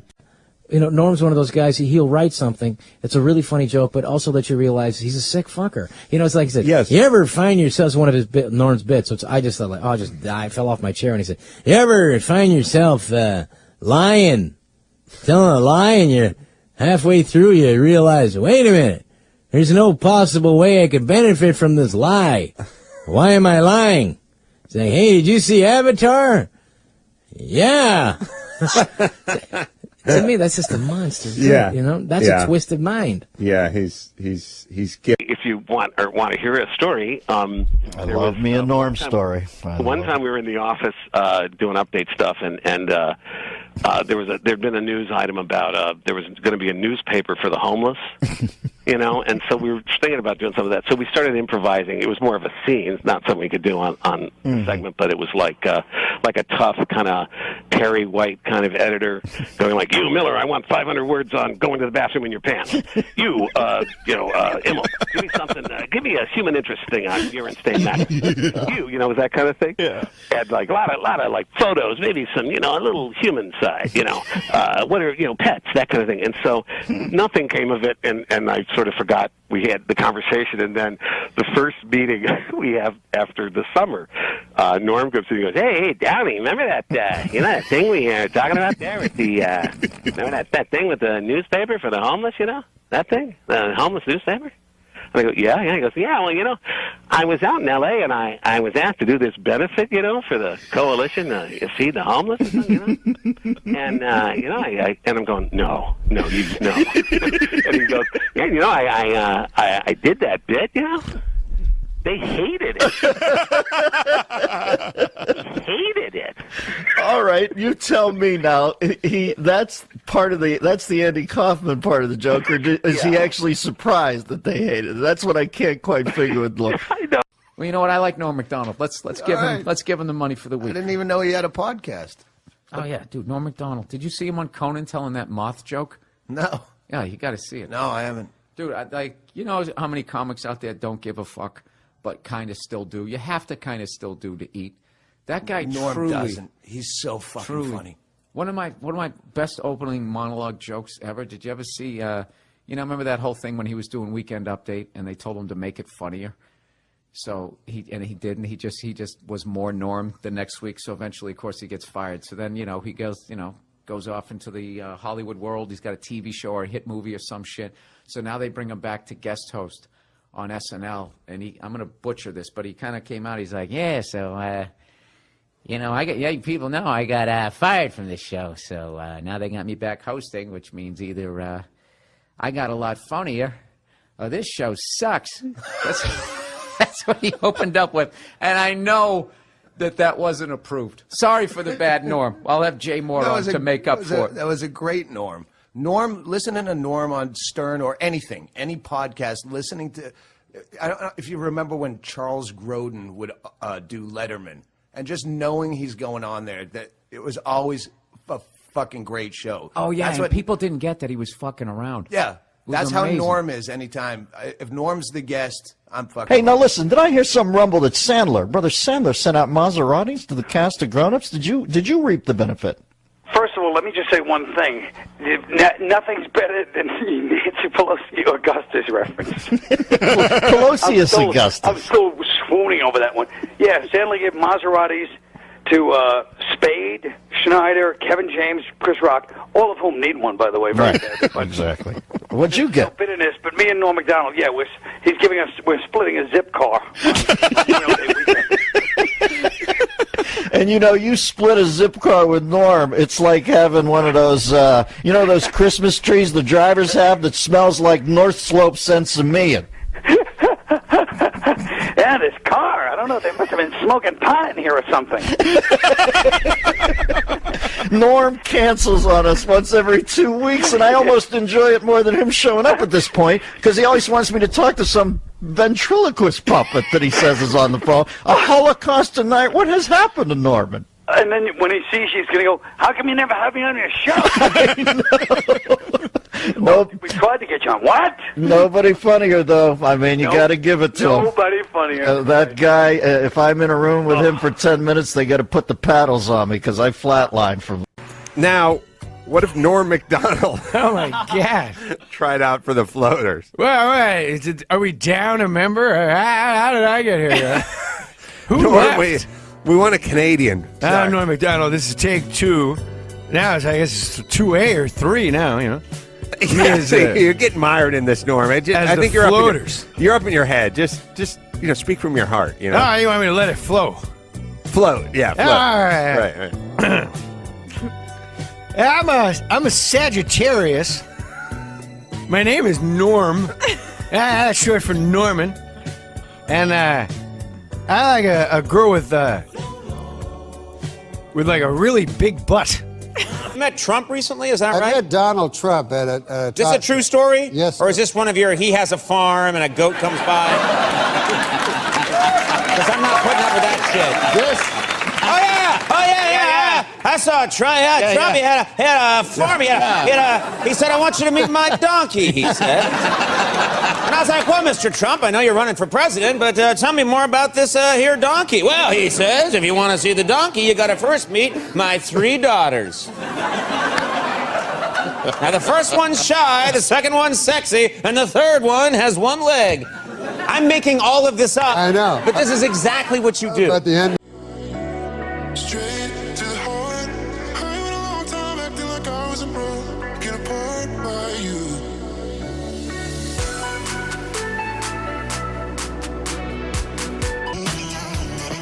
Weirder the voice, the more fun they are to watch. Like Norm Macdonald. I love Norm Macdonald.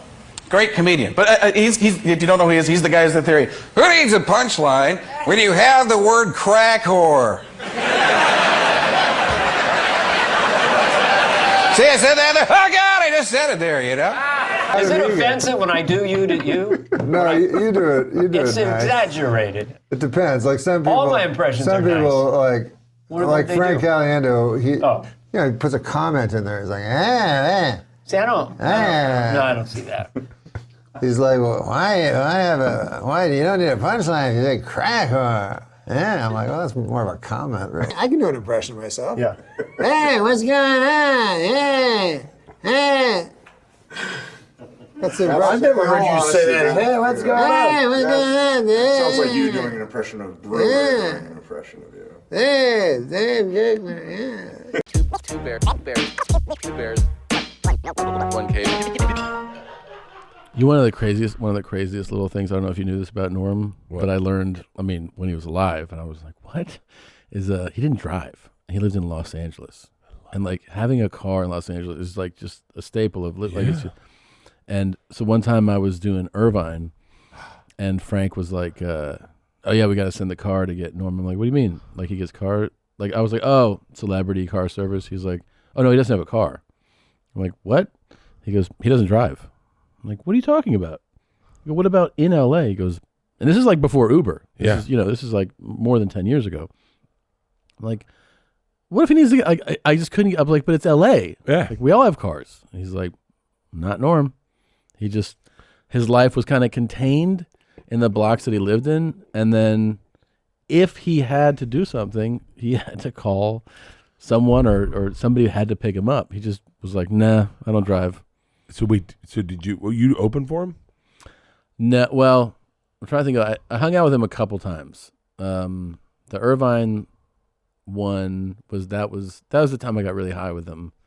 Ryan Sickler and I were in the parking lot before. I'm so jealous. Oh, and Ryan's always got good weed. Yeah. He had some crazy sticky shit and he was like, he's like, you want to smoke? I thought Norm was going to be like, I'm about to go on stage, which he was.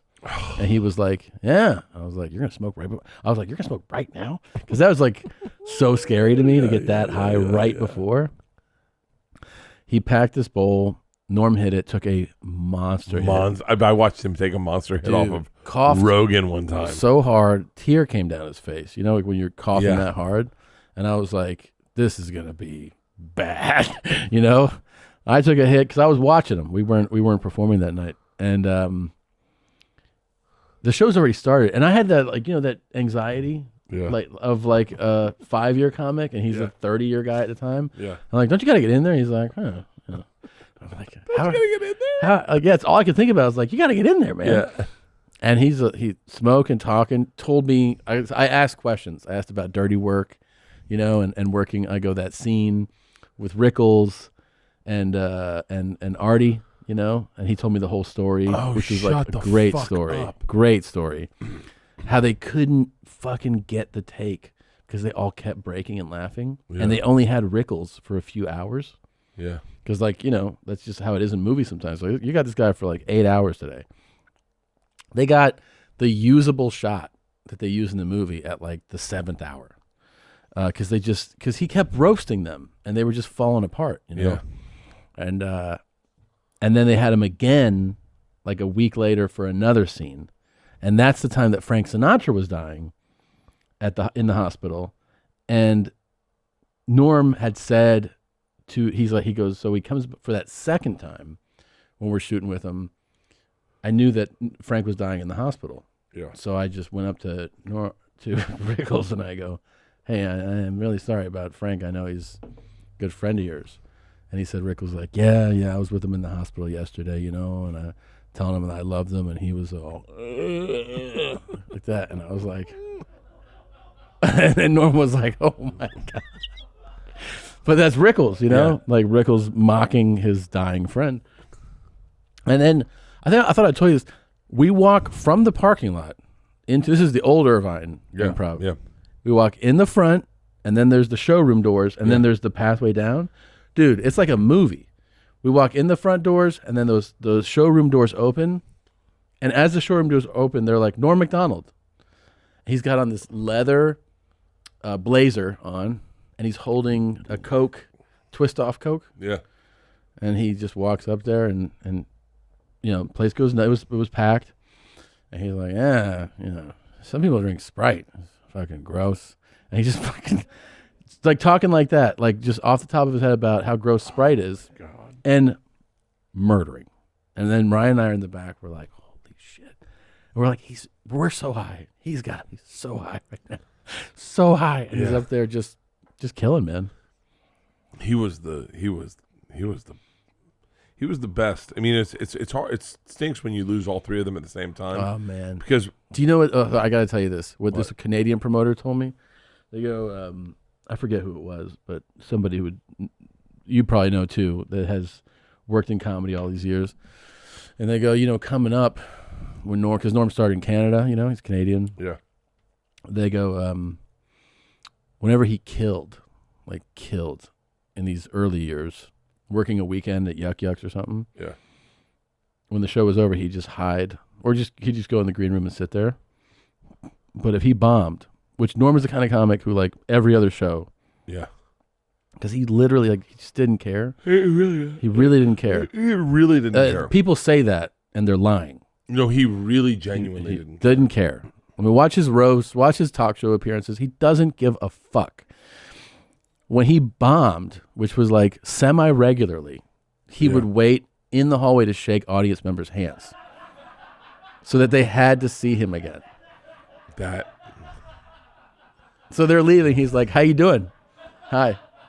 That is the most gangster move. Yeah, it totally is. But if he's like, if I kill, I don't want to do that. Dude, you couldn't, the thing I loved with Norm, you couldn't tell if he was joking with you or he was being serious. Yeah. Like, and I just was laughing with Spade about how, remember when Spade did Norm's Netflix show? Yeah. And Norm's it's like just like this, and he goes, and we'll be right back. And the cameras are rolling, and Spade's like, just like you cut to commercial. He's like, yeah, we're just gonna do a commercial real quick. And then he just waited. He's like, and we're back. And Spade's like, was that real? And he's fucking with him. That was, by the way, so funny, dude. Yeah, it's so funny, dude. What is it about? Like, do we have that now? Someone like that? No, because the thing about Norm. And the thing about Spade, I'll say it about Spade, I'll say it about Sandler, Farley, Bill Murray. You'll never get that again. You'll never get that mystery of who are they. Oh. Like, because I mean, we both know Spade, but like, I don't know David Spade at all. Like, no, I don't know him well. I don't know him. No, but we don't know anything about him. Oh, I got even like you hang out with him, it's all exterior, and then he disappears, right? Yeah. Norm MacDonald, you'd hang out with him, and you'd get whatever he said to you, but then he'd disappear. Right. And he wasn't on podcasts. He wasn't on fucking Instagram. I know, and I had a couple ins to try to have him on a few times. On the podcast? Yeah. I mean, it wasn't like progressing, but I remember going like, I should ask this guy. Oh yeah. That kind of stuff. I had an opportunity to have him on. Did you just fart? Yeah, I did. And I couldn't. By the way, probably my biggest regret is that I didn't spend more time like chasing my heroes, meaning like hanging out with the people or like going like, hey, I'd love to open for you or something. Yeah. I would have loved to have had more interactions with Norm, and the ones I had I think are great. Same with Bob Saget. Like he offered me. He's like, we have scars and whatever. Like I don't know. It's on a podcast. You can just see it. It's like I'm always gonna remember things wrong. But he had a box, a joint box that Rodney Dangerfield gave him. Yeah, where he kept his joints or his coke. Who's this? Who? Saget. Oh, and I regret. Oh yeah. Not reaching out to him more. To go like, hey man, I'd like to take you up on hanging out. I'm just not that guy. And then, like even with Louis, who is the sweetest guy in the world, and would reach out to you and say, come and hang out. I wouldn't do that, and I don't do it. Like I read that thing. I just saw the blurb where, right when Bob Saget died, I don't mean to say this because of who he is. I'm just saying this sentiment, resonates. Which is there was a blurb that said like Chappelle regrets not texting Saget back, and I was like, oh, how many times were you like, I do that thing where I read a text, and I'll be like, oh yeah, and I'll think I've texted back. I'll be like, it's good to hear from him, and I put my phone down. Yeah. And then the next day I'm like, that was good. Then I'm like, oh, I didn't write anything back. Oh yeah, that's a million. I mean, I think I have a good one. The last text from Ralphie. Really? I think the last text from Ralphie is like. Do you have texts from like years and years ago? Yeah. Really? I don't know. I'll tell you, Ralphie. Yeah, I got Ralphie. That's wild. What day did Ralphie die? 2018? I don't know. We'll find out here in a second. 2017. October 6th. That might be a different Ralphie. No. October 6th, 2017. Is that Ralph Mayo? I have a text from Ralphie. Let's see. What's up, playa? That's Ralphie. That's weird. Someone got his phone, I guess. Oh, yeah. I guess you could probably write back to this one. Bert and Tom, Tom and Bert. One goes topless while the other wears a shirt. Tom tells stories and Bert's the machine. There's not a chance in hell that they'll keep it clean. Here's what we call Two Bears, One Cave.